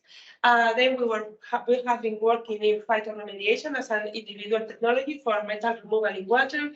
And then we have combining those technologies with biological systems to increase or to tackle different multi-contaminants. So we have been working with TPHs, pesticides, antibiotics, and also metals and hydrocarbons. And also when the biological system has been just developed alone as a technology, also to work on different type of contaminants, and this part has been when the part of the biological system has been led by LETAT and University of Surrey within the Greener project. Yeah, next. So for the soil part, we have been working in the improvement of bioremediation and biostimulation technologies, how to increase the remediation efficiency and also to increase the remediation, to decrease, sorry, the remediation time. Also, well, analyzing different kind of alternative enrichment, microalgae as a biofertilizer, also to develop by the Joseph Stefan different bacterial carriers using the colloid biology approaches. So we have been working on how to improve this bioremediation and biostimulation technologies. Well, that part was done by my university, in the University of Toulouse, in collaboration with the Joseph Stefan Autónoma de Madrid. Then, for the soil, we have been working also in the ecopiles. For that, we have been set 7 ecopiles at the beginning of the project, and these 7 ecopiles has been studied in detail from the microbiome analysis in order to understand what is happening inside these ecopiles. So we have been working on these ecopiles in Ireland and in China. And then University of Bath was working on how to increase and how to develop biological systems, mainly microbial fuel cells, to hydrocarbon and pesticides degradation. And the biological systems has been developed using also modelization from the University of Calgary. Yes. As a general approach of the project, the first work package also was set to develop and to understand the microbiology of the polluted sites. So we have been taking samples in order to understand which is this microbiome and how can we use it to improve the different remediation technologies. Also, modeling the metabolic pathways of the different microbiomes. Yeah, this information has been used for also for developing synthetic community that has been used for the improvement of the bioremediation, biostimulation technologies, but also to develop different cell aggregation and different carriers by the Joseph Stefan Institute. Well, these technologies, some of them has been scaling up, and we have validated a real scale environment. Some of them that I will show you later. But also with this information, we have been, we are still developing a decision-making tool to be applied, taking into account different KPIs. And also all these technologies has been validated from the ecotoxicological point of view, evaluating the ecotoxicity before and after remediation to ensure the safety or the contamination from the safety point of view of these technologies. Yeah. So, well, just as a summary of the 4 years of winner, for those that you were not this morning because I presented, but we have been working with 13 polluted sites, 12 in Europe and 1 in China. We have been developed 13 remediation technologies, 8 hybrid systems, combining all those technologies that was presented before. We have 5 pilots at real scale that I will show you now. Well, we have 41 publications, 23 peer review papers in open access. So, well, as I said before, something that I think, Alfredo was presenting also this morning, is that for the scaling up, we have we established a 5-step decision tool diagram, defining all the KPIs for each of the technologies. So I think it was good in order to understand which are the KPIs, taking into account the operational conditions of all of the technologies. So we can really understand where we have to improve the technologies for the scaling up. Yeah. Well, as I said, this is more or less the global map of all the technology that we work in the water and how we were combining until go to the end. This is for the water, and then this is for the soil. And the last part that I showed you this morning is also that we have 5 pilots that are currently running because as we started later than Electra, so we are ending this August the project. So as you can see, as I said, we have been developed the ecopiles in Ireland and China. We have currently running a biopile, a big biopile in Spain, in Acciona, that is a construction company in the machinery part of the And then we are also combining the electrochemical systems and the phytoremediation to eliminate metals in water, but also take into account that in this case the water is very acid and also has a high salinity. So for being used for phytoremediation, it was a problem. We were not able to grow any plant or any micro. So with the combination, we have been able to to degrade or to eliminate the methane using the both technologies. Also, sorry. Also, we have another pilot based on bioelectrochemical systems in Tarragona, in which there is a company there in which there are high hydrocarbons contamination. So a pilot is setting there, and results are right now coming up. Finally, the company Tau is also doing a bioprecipitation in Belgium. Then, okay, you can follow us if you want in the social media. And I would like just to say thank you with the picture of the consortium in the Microtech Week that we organized in Union.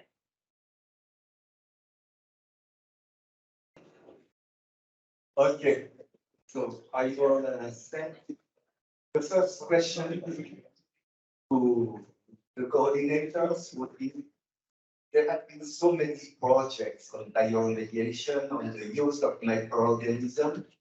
And the question is, why should we continue doing some research? question. Anybody?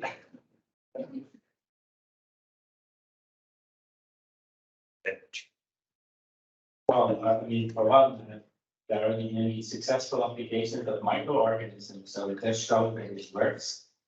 It does show that it's not easy, that we have so many different settings, so you have to keep on developing for new and emerging pollutants. Plus, biology is also key to solve some of the more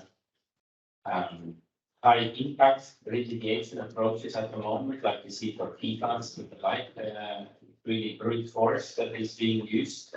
Very high energy intensity. I'm not saying that microorganisms are certainly going to degrade PFAS. But we should keep on going. One thing we should do is integrate more of the physical chemistry to bring that biospace much more together with physical chemical approaches, because either of them can't solve everything.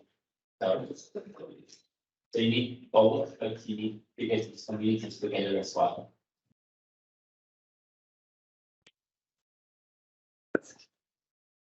Yeah, I think one reason why we should go on doing research in bioremediation, especially with bacteria, is that they are very that they can evolve very fast, and they need organic food of any kind, and in principle they can create any kind of organic substances. The question is only how fast this takes place, and if you can manage to give them the right conditions. But if we find ways to, for instance, like artificial evolution, to give them time to adapt, I'm convinced that they can also increase the speed of degradation and degrade almost any kinds of organic substance that we have by bacteria.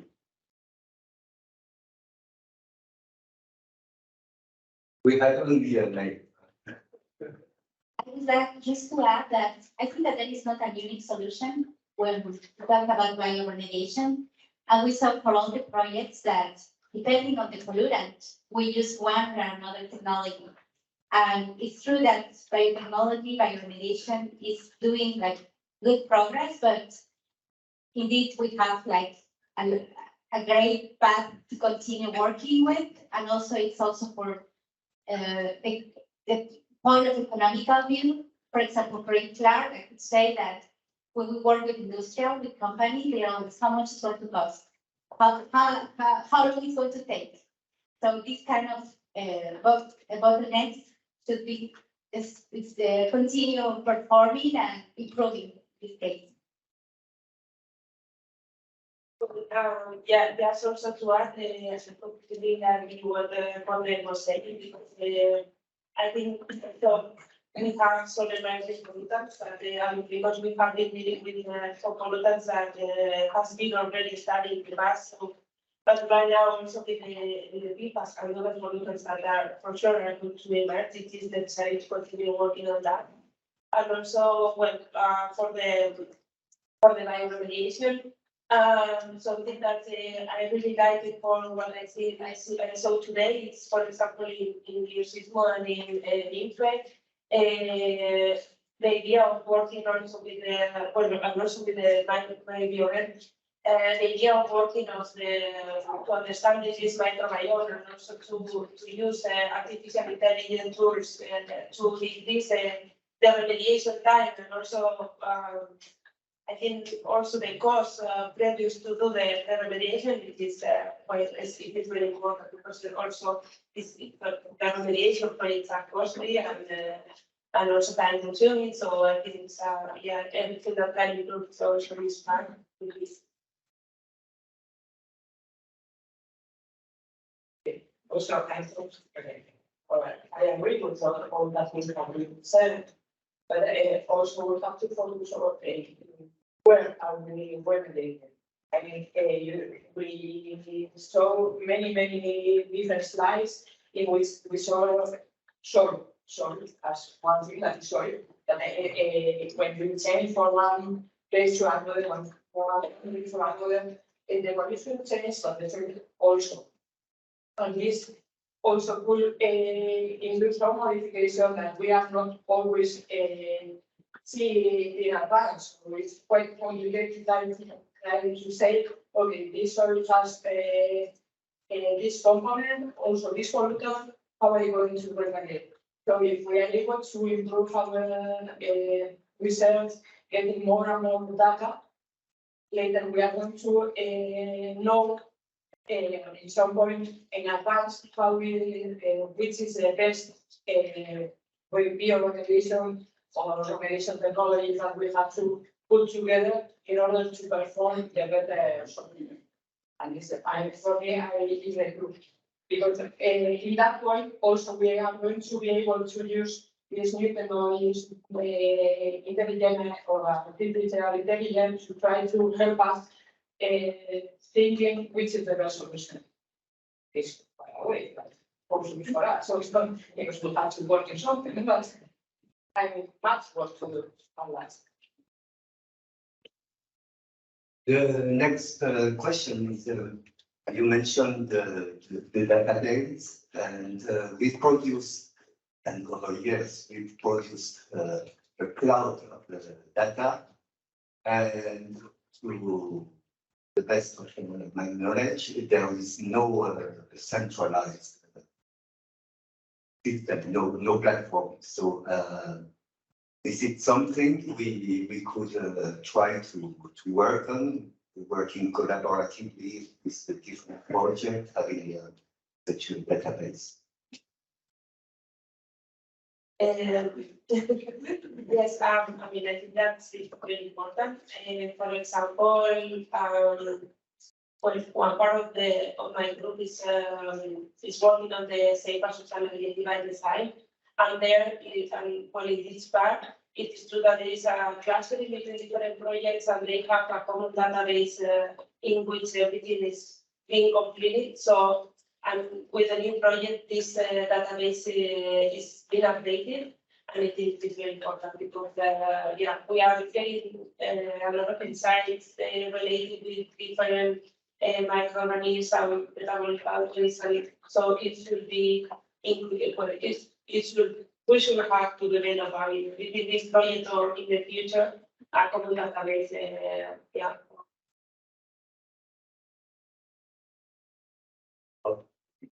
No, I just mentioned, so actually one of the activities in biosystem is to create this database.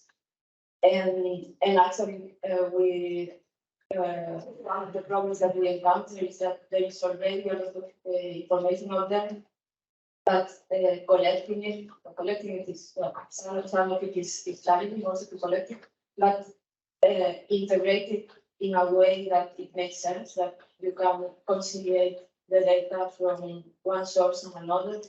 That's even more challenging.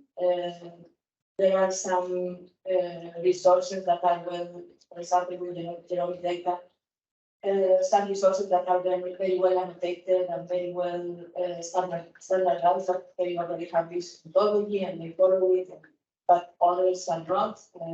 Then also there are some sources that the accessibility of the data is not that that well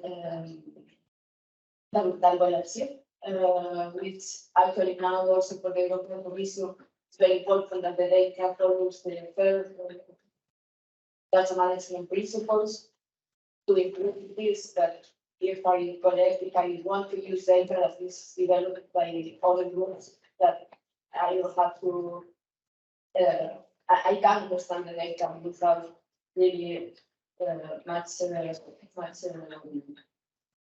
problems. And then by signal, we are trying to do that, but it's a bit challenging.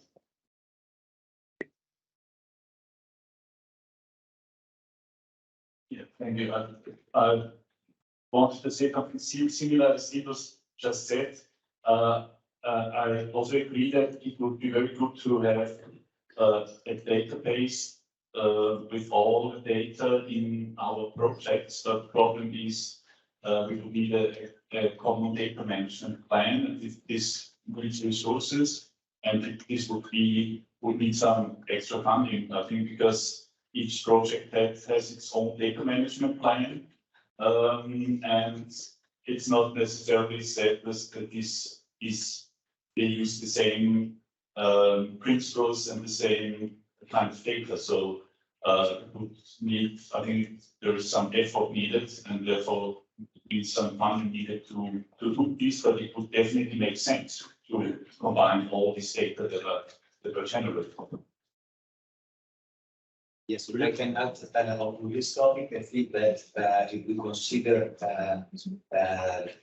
let's say, building up this data set, we should also pay a lot of attention on the metadata, because I think these are probably very important to get some information out of this data, knowing the conditions under which this data were obtained, because we are speaking about bioremediation, we're speaking about different matrices, different environments. So it's not only, let's say, application rate or extent, but also for the specific conditions under which those data were obtained, which can tell us relevant information to interpret and maybe elaborate on this data. So it's probably very complex things would be very useful, but also probably very complex system to set up in order to make it fully exploitable for the future research. If I may, I'm probably going to be a little bit understand, but I don't know how useful everybody's always saying how it's useful to make a common database. The question is, what can you really do with it? You've seen big exercises around the microbiome for wastewater treatment. There's a lot of effort on it, but that's quite a similar system. Bioremediation is extremely varied in types of pollutants and soils and settings, and there's no convergence of the technology. There's a very complicated exercise for biogas that just need to do it, and you see like 1 stage, 2 stage, isophilic, thermophilic type of pumps, recirculation rates. That metadata is crucial. So I find that at least everywhere people say, yes, we need to share data and make a common database. But I think you have to think very carefully what you're getting yourself into if you're starting to try and setting that up. When you're ready for it, there is no uniform technology, so there's no uniform platform to make your assessments. I don't think you would get further like a core microbiome associated with bioremediation. Can you convince the European Commission to throw 5 or 10 million euros for that? It's risky. So it will have to be defined very well if we want to do that, what you're really going to get out of it. And I'm at this moment skeptical about that. Yeah, well, another limitation that I can see for this common database is that, for example, it would include only data from large scale, because we have the pilot scale, this NDA, not agreements with some industries, so it's a kind of also a problem if we want to share this data, which is as you said, yeah, of course, that from Electra, we have some limitations to share the data, and of course, the homogenization of the information is very critical here. But yeah, I think there are many problems here, and I don't have the right solution here in my mind, just like putting the problem here on the table, and that's it. Sorry, this is quite complicated. Okay, if you look on that, somehow it's not going to be very useful. Like if we are not able to collect and share the data, we are going to we are going to know if it is useful or not. That is again because if you start when you start with your process, you see your skin, you say some things, but not much. when you start getting more data, this is the point that you know if it's useful or not. And perhaps we can grow in this thing to get data, and 5 years, 10 years, 20 years later, we say, doesn't work. Or perhaps we do it and suddenly we have a lot of information and we resolve problems with many, or with less resources. But if we don't even start, we are not going to know it. So the challenge is that throw something and say yes or not. But the main problem is money. I mean, if we can put our force, be as nice as we can, if there is not money, there is not government saying that it's what we useful point for it, is nothing. We can try to manage work something out, but we need money, we need support, and this is the thing. I would like to add something because well, it's true that we need budget to do that, but well, for example, I was this year, I don't know if somebody participated, but was involved in the Soil Biodiversity Conference. So yeah, well, everything is focused on soil health, but it is not focused on bioremediation or remediation technology. So the problem is also that there is also, I think we can take the example of different EU projects funded in the soil mission that are really focused on creating databases in soil health. Also with that, level, also we have some groups working on that. I mean, to cooperate as part of this, but also there is for the commission, there is also this part related for the soil health. I mean, with the Lucas, that is the platform for soil health evaluation. There is also new projects coming out in which you can take samples and send information. So, and they also analyze all the microbiomes in order to have all this data integrated and making these databases. So I think it's also something that we can take in mind for the future, to have this as an example that maybe can be useful. I mean, unless, as Lena said, maybe, we don't know if it's going to be useful for all the technologies, but unless for the part of the soil, I think it's very useful because, yeah.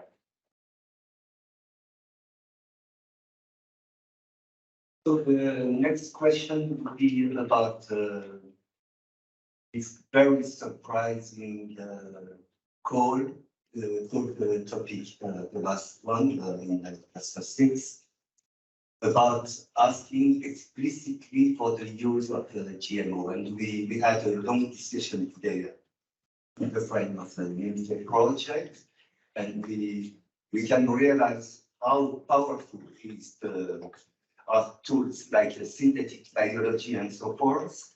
And I would like to know about your opinion about using and maybe later on releasing genetically modified microorganisms or organisms. Good question. Thank you. So it's my turn. I will take the risky question and try to be as neutral as possible. No, this is of course let's say a delicate topic. The thing is, or we were also discussing today during our meeting, is that for sure technology advancement are now allowing us to, let's say, improve, for example, microbes in such a way that may not be anymore considered genetically modified microorganisms, or at least according to the definition that was given years ago. So for sure, there might be, or there is a need to start a discussion on, let's say, considering these new technological advancements and understanding, let's say, if some improvements, accelerated evolution, or genetic editing is something, let's say, that still we have to look with a lot of attention in terms of genetic release and release the environment. It's very difficult topic to discuss and to address because Yes, but we commonly accept the use of GMOs for the production of pharmaceuticals, and even food. And even food. So the way maybe could be to look at the let's say positive outcomes in the use of these organisms, looking at the for example, health or more healthy perspective, in terms of environments and therefore also human health. So this is probably the use of GMOs in the pharmaceutical sector is more accepted because the final outcome, the final aim is to promote somehow the health of people, to take care of some illness, etc. And this makes more acceptable also the use of these genetically modified organisms. Now we are speaking about pollution, but we are also speaking about the health of the planet, which makes health also humans. So we need to understand that the purpose, the final purpose may be the same, and therefore could be, let's say, also in this case, more acceptable the application of these technologies. Whereas sometimes maybe the acceptance could be limited if we look only at the, let's say, business aspects. So I want to make money to be more efficient, make more money, and therefore this may not, in the perception, justify taking maybe some not risk, but anyway, I don't know, making more difficult to accept maybe also from the public perception perspective, the use of these genetically modified organisms. Try to focus also on the health aspect. Anybody else on that point? So now, I invite some question from the audience. Sorry, can I just answer this point? I think I get what you say, and actually, so you make this parallelism between the use of genetically modified organisms in the pharmaceutical industry and in the environment, but I don't think that the relationship stands.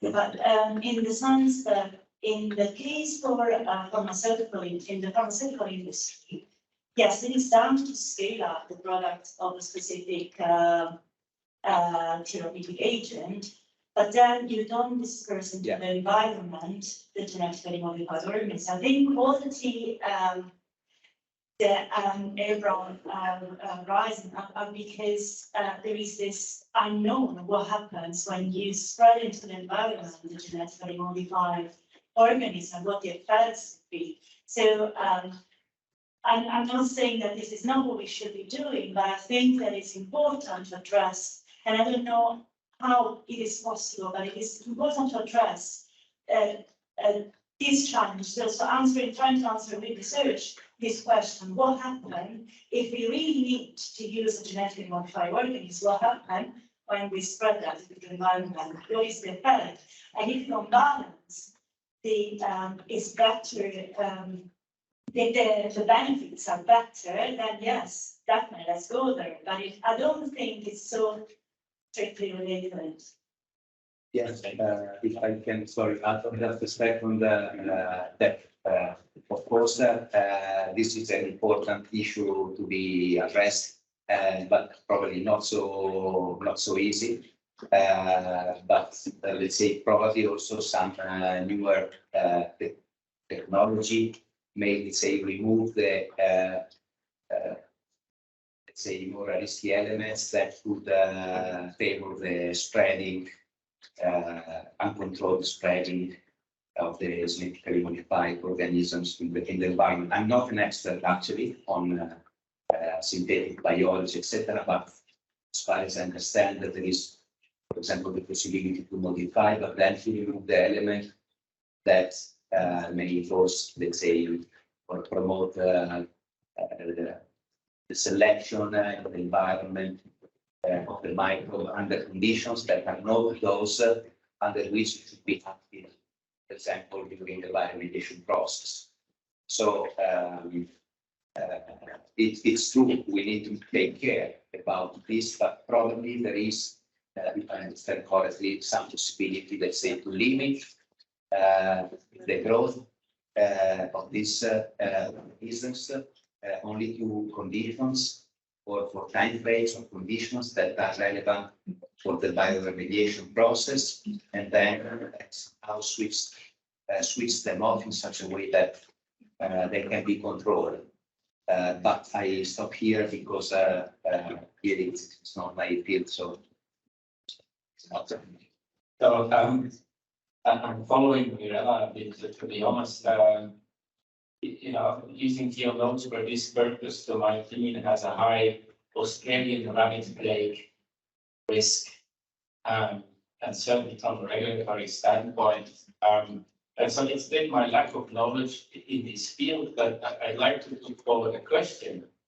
Is there no, I mean, okay, if you can make a microorganism degrade a certain compound that was not possible before, scientifically, that's very interesting. I don't dispute that. You can make it do something that you understand it. But is there now a compound that we cannot remove physicochemically or biologically today that we can use as a justification to say if we do not use a GMO and release it in the environment, we have a big problem on our hands? I don't know. I don't know the other projects, which compounds. But is there a driving force? Is there something there? And I'm not disputing the science, as I'm saying. This is very interesting. Infer new capability, great. But is there a product for which we have to do that? Thank you, feedback. I will carry on with the same GMO debate. So in Pakistan, I was working as an environmental consultant for a company, and our job is to produce humongous amount of extracts from the microorganism that produce the enzymes. And these exoenzymes in the media are used after autoclaving. So like imagine an industry which is producing tons of waste, and you require to produce like tons of fermented media, and then you have to apply it.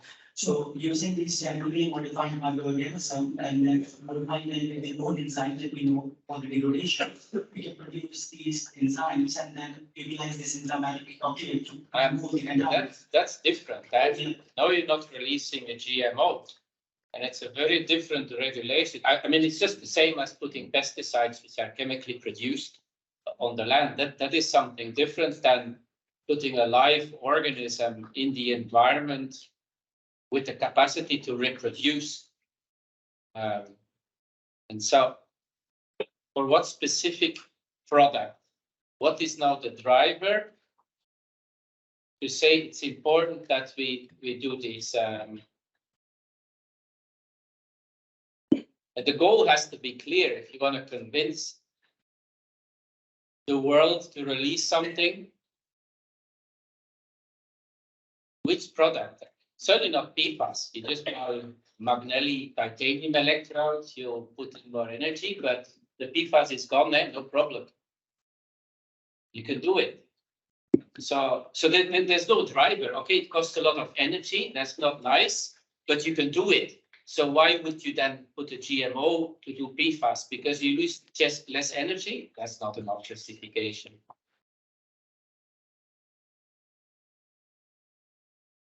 I have my time. Is there anybody from the audience that would like to challenge the coordinators?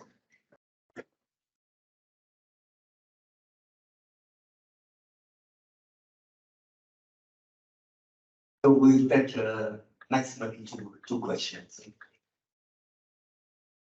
Hello, I would like to ask you something on a tricky point, which is legislation, but not about GMO, which is a really interesting point. But for example, in Europe, we have every country has its own legislation. For example, finding an optimal microorganism maybe could not be used in another country just because it's not acceptable, things like that.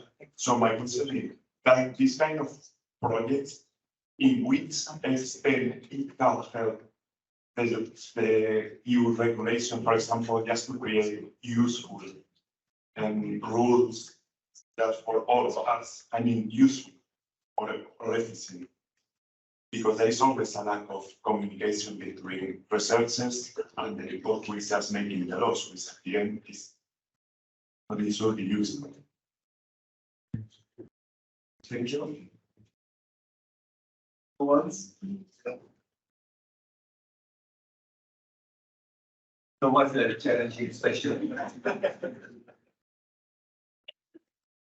I only can answer it from my project to Medium.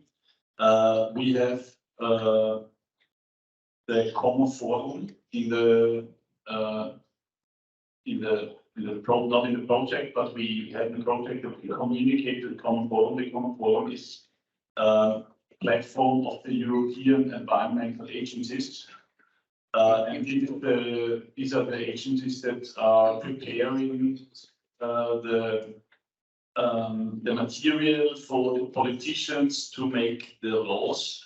So our idea is to present them our results, and so they can do exactly this work what you asked for, to feed something to the European Parliament, so it can end with these new laws that are valid for all Europe. But this is a very long process. It even takes within Austria years until something happens.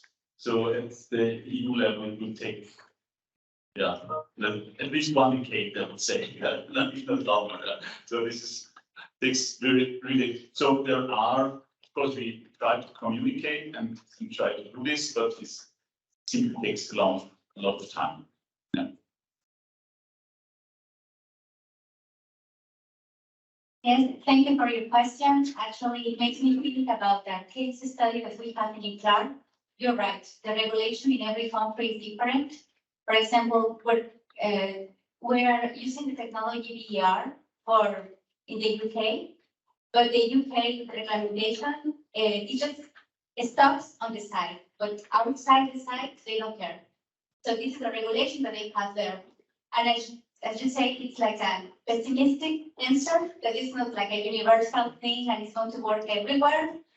And I think it's not us in this level to work with that. I agree with Thomas. It's like more like an policies in the European Union to try to homogenize these technologies. We also in our project we have this brief for the politician Papa, and also I know that there are some goals in bio-related things to try to produce data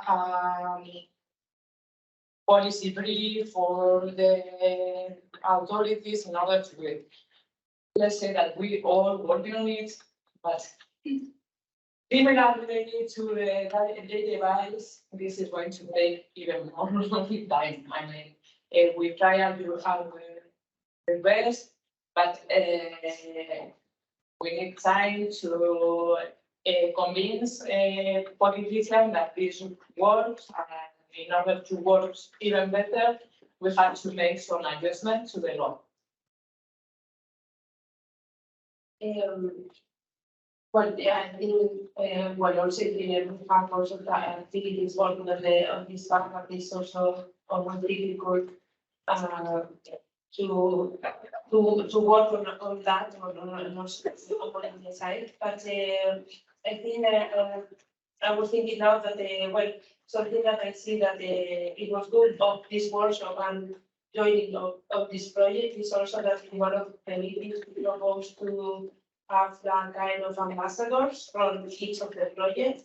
And we were selecting different topics, and this one, it could be one of the topics that we can select to, you know, to select which are the main persons in the different projects that can work together on how to homogenize or organize this part. I think it's also, yeah, it's good that we were mainly focused on the technologies, like who is working in electrochemistry, so then put it together. But that is also a very good thing that maybe we can put there in order to select in which even project we're working on that and how can we work together.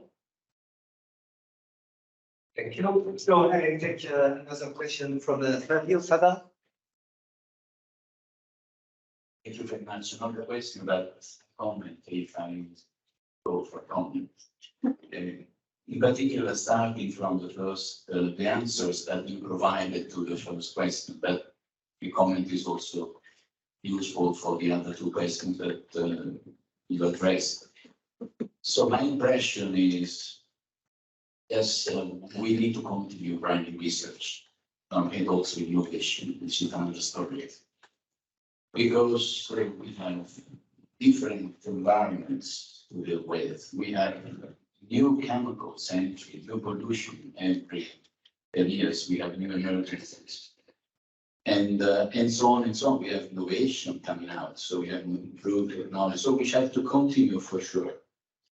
But I'm also sure that we are duplicating sometimes what we are doing, and so I think it's the time for a good assessment. Yes, we can cooperate. You can continue keeping all these projects together, linked, etc. But we need something more. Maybe the Commission is connected with us. We need probably one initiative coming from the Commission addressed to really assess carefully what came out from the different projects, European projects, large projects that has been performed and implemented within the last 10 years, 15 years. 10 years could be enough. In FP7, we had that different opportunities. And then Horizon 2020, there were no opportunities for bioremediation. Now they are coming back.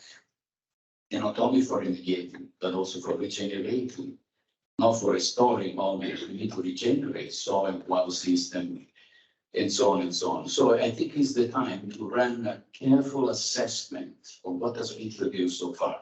This is very important because, as Cornel mentioned, we need to interconnect bio with chemical physical. Yes, but you need to make sure what has been done so far on many different sites by using different approaches. We need to have an idea of what came out for interconnecting in a more efficient way with the other techniques.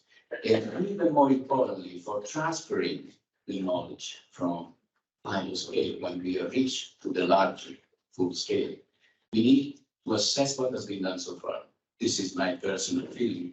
I think that the Commission should think on this. Because on the Commission, anyway, you can stay together here, meet every 6 months, but it's never enough. And I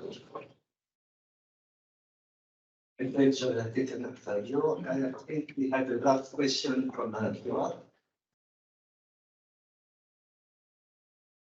I would like to know if you, as I know, biotechnologist, microbiologist, do you think that now or maybe in the future we will have the instruments to map in some way that kind of spread the Madame was speaking about of the microorganism modified, genetically modified organism in the environment? Because what I think that is that for now we have when you use an organism, a modified organism in an environment, if you are lucky, it survives sometimes, and he makes his job. A lot of time happens that it doesn't survive the time that you need to do that. So I think that the only point that could be a topic to consider is maybe, I don't know, transference of genes, for example, in the soil or in the water, gene transfer. So, or other mechanism that helps the genes to go to a kind of organism to another. So the question is, do you think that we have now or in the future instruments to make this with metagenomics, with through PCR, with specific markers? Because I know that for now, nobody has done this kind of works. Maybe this is a good idea for a big, just to demonstrate to the Commission or to the countries, to the policymaker that the spread of the genetic modified organism in the environment is not something to be so afraid, to be so scared, because I think it's probably doesn't. I don't, we don't have a microphone, but in microbiology, at least years ago, it was always the assumption everything is everywhere, just where you started from, and if you have a function faster. I think with the GMO, you will have to assume that it can be everywhere. You just have to look at, with the GMO, you have to work on the assumption that it can be everywhere. I don't think it's easy to just think of a magic tool to see where they are. Unless Greg Panther wants to get another boat and go sampling around the world to see a bit of spots. I think you have to realize, if you realize something, release something, that it can be everywhere. Certainly a microorganism. It may take time through horizontal gene transfer and the like, but you have to assume that it goes everywhere. This is where the justification is essential. If you modify the ecosystem by adding something, you have to have a strong driver. But once you release it, you have to start from the principle that it's like PFAS, it's everywhere.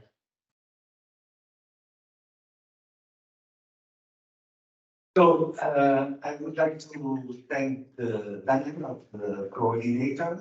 Starting from what Fabio said, that on one side you have got the research, on the other side you have got the innovation. Most of you dealt for their own life or will deal for their own life on the research side. I work for the European Innovation Council.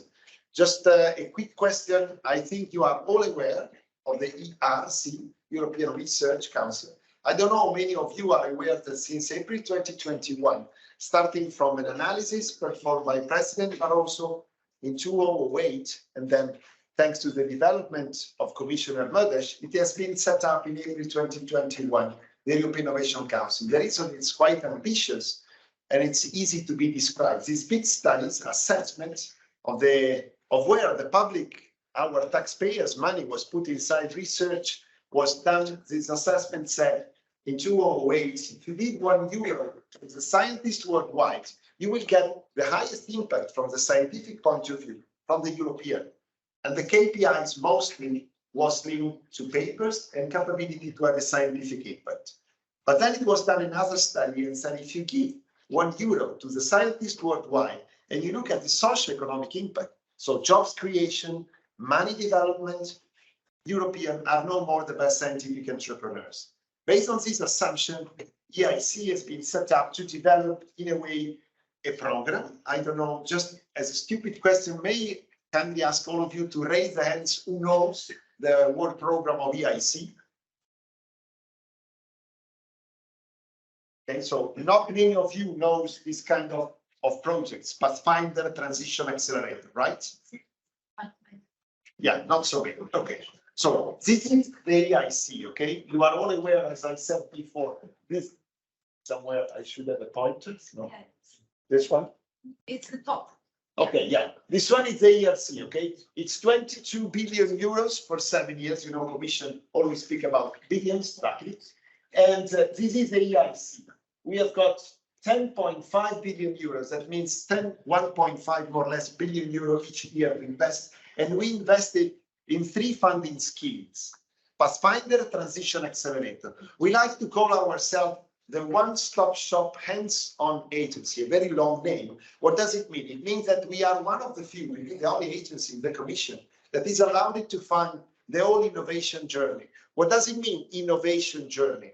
Means that you start from an idea and you bring it to its socio-economic impact. It means you create jobs and you make money out of it. You make a product. There are many different definitions that most of the Europeans and also most of other countries try a little bit to merge, to mix when you speak about the proof of principle or proof of concept, when you speak about a prototype, when you speak about a product, when you speak about exploitation, and when you speak about commercialization. I come from your world, okay? I worked as a scientific officer, as a scientist. I work as a corporate admin manager, as a startupper. I wrote a lot of proposals. So I know that nowadays ChatGPT is wonderful. You can write a research proposal in a few seconds, maybe a few hours. Before it took a few weeks. The problem is that it will be evaluated, luckily, not by a ChatGPT, but by a woman or a man. And so you need to attract them when you write it. And most of the evaluators still in the Commission are, let me say, a little bit very well aware of the traditional projects. In EIC, we would like to see a little bit something different, okay? What does it mean different? It means that the exploitation plan is not, once again, a ChatGPT, but is something that is real. When I was listening a few seconds ago, what the wonderful discussion, I'm sorry, I'm not an expert of this issue, but I felt that something was missing. When we speak about, I hope I've got a slide. I don't know, let me see. Maybe, no, I do not have a slide, so you will have to trust in my words. So when we speak about EIC, there's a prerequisite that is crucial if you ever want to apply. We only fund deep technology. There's a problem. It does not exist a scientific definition of deep technologies. To make it easy, deep technologies is something that comes out from a scientific discovery, okay? So the background has to be scientific. The development closer to the market is high risk. You need a lot of money to make it happen. And you have got 2 very fundamental prerequisites in deep tech. The first one is that 99% of deep tech are hardware. And if the software is embedded. So normally deep tech is not digital, pure digital. The second one is that it has to be developed by a multidisciplinary ecosystemic approach. What I heard before in the discussion, what was missing was this ecosystemic approach. You are a wonderful community of multidisciplinary scientists, biologists, physicists, chemists, engineers. But once again, the policymakers are not on the other side of the universe. Okay? They are women and men. You can contact them. If you want to develop the policies for the GMO, for the bioremediation and so on, you need to start considering that you do not only need in your projects wonderful scientists, but you also need someone that speaks the languages of the policymakers. Innovation as well as research is made of different languages. You cannot expect an entrepreneur to be a pure scientist. There are a lot of intermediate situations, and the only common thing, we are human beings, are the language. And so if you ever apply to the EIC calls, my suggestion is have a look at considering this ecosystemic approach. It means considering as much as possible an holistic approach of what you are going to write. And so based on this one, the idea of the EIC is, as I said before, one-stop shop, because as you see here, we fund projects. To make the long story short, Pathfinder goes from TRL 1 to 3, transition from TRL 4 to 6, accelerator from TRL 6 up, okay? Transition, Pathfinder and transition are open to partnership. We give 100% grants. Pathfinder up to 4 million euros, transition up to 2.5 million euros. Pathfinder is open to everybody, to all the kind of deep tech ideas. Transition, it has got a prerequisite. The idea is to be developed in some specific calls, or at least in one Horizon 2020 or Horizon Europe funding project. All the details, obviously, you can find it in the EIC work program. Every year, part of my job is to write the work program. I hope it's quite well written, but that's the Bible when you apply to us. And then the accelerator. The accelerator is the only call in the European Commission that funds more beneficial, but only SMEs. Okay? And what is the difference? Pathfinder and Transition give grants.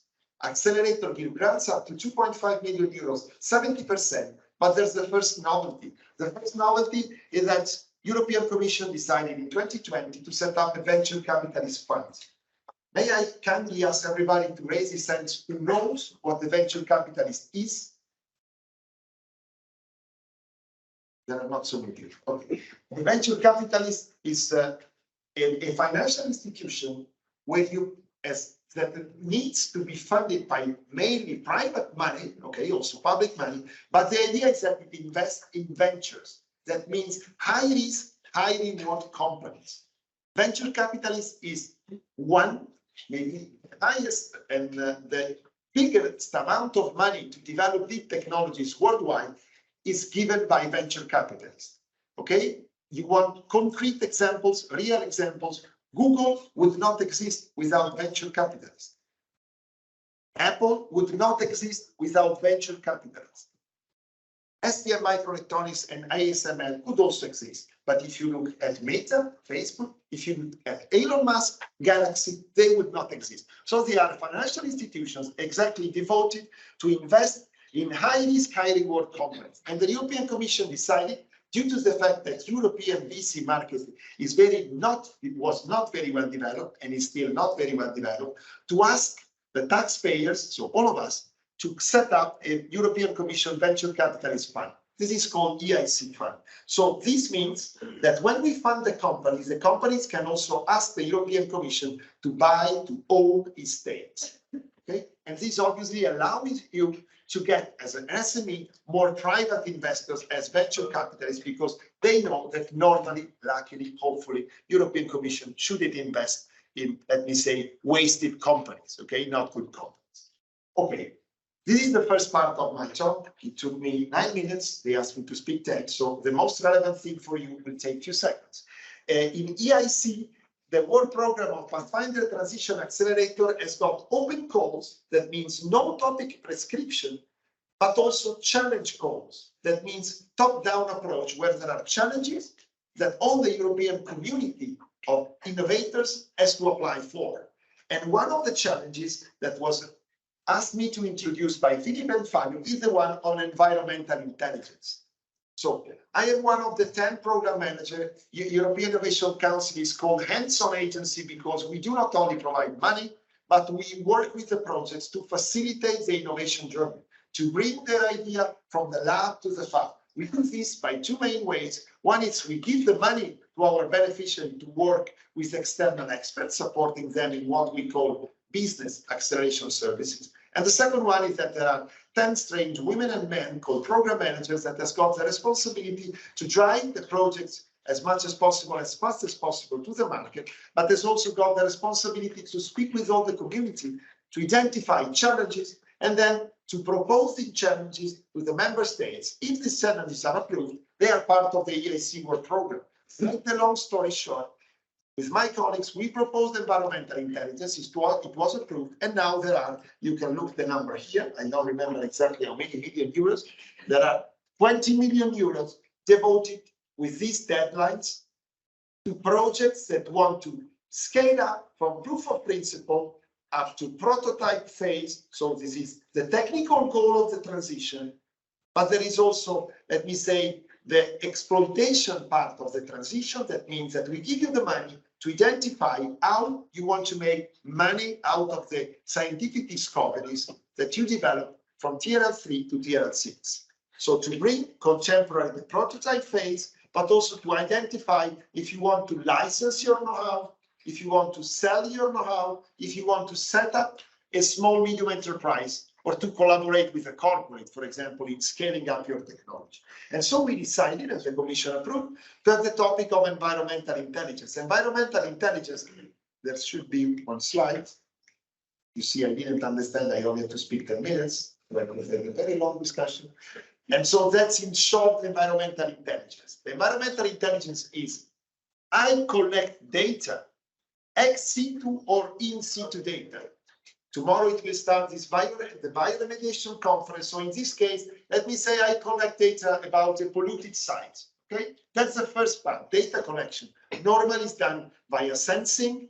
It can be in situ, sensors on the ground, in the water, on the air, or ex situ by mapping via satellite. That's the first part of environmental intelligence.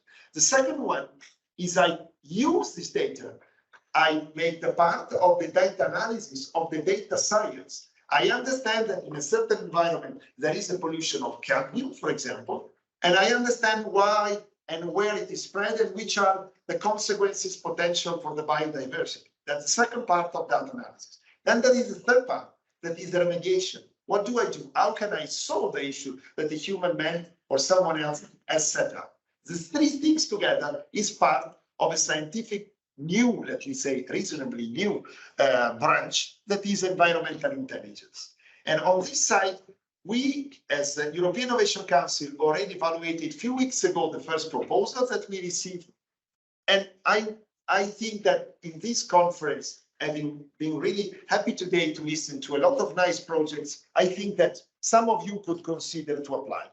So I spoke 13 minutes. I still have a lot of things to say in 2 minutes about what are my ideas of what I heard today in terms of connecting this to the transition. But in the meantime, there is someone that has got a question on what I said up to now. There are doubts, as I've been clear, doubts.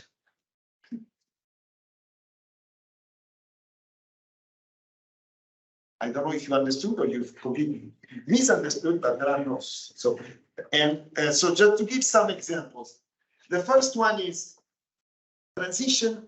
As I said, you have to scale up your technology from your lab to the prototype in the real environmental conditions. One of the questions I would like to ask to all the communities, if you ever consider as bioremediation community to obviously standardize, I was really positively impressed by one of the projects that showed that they are trying to set up a common handbook on how to make how to sample, how to characterize some kind of samples. And my question is, are you aware that the Commission is funding, has funded, and will fund OITB, that are open innovation testbed facilities? That means these are facilities spread around Europe to which the European Commission gives the money to allow you to set up, once again, distributed facility to help scientists to accelerate the piloting of their technology. This doesn't, let me say, fall as rates from the air, but you have to discuss, to make lobby with the Commission and to explain why your community needs this kind of open innovation testbed. But that could be an opportunity for the community to consider if this could be relevant.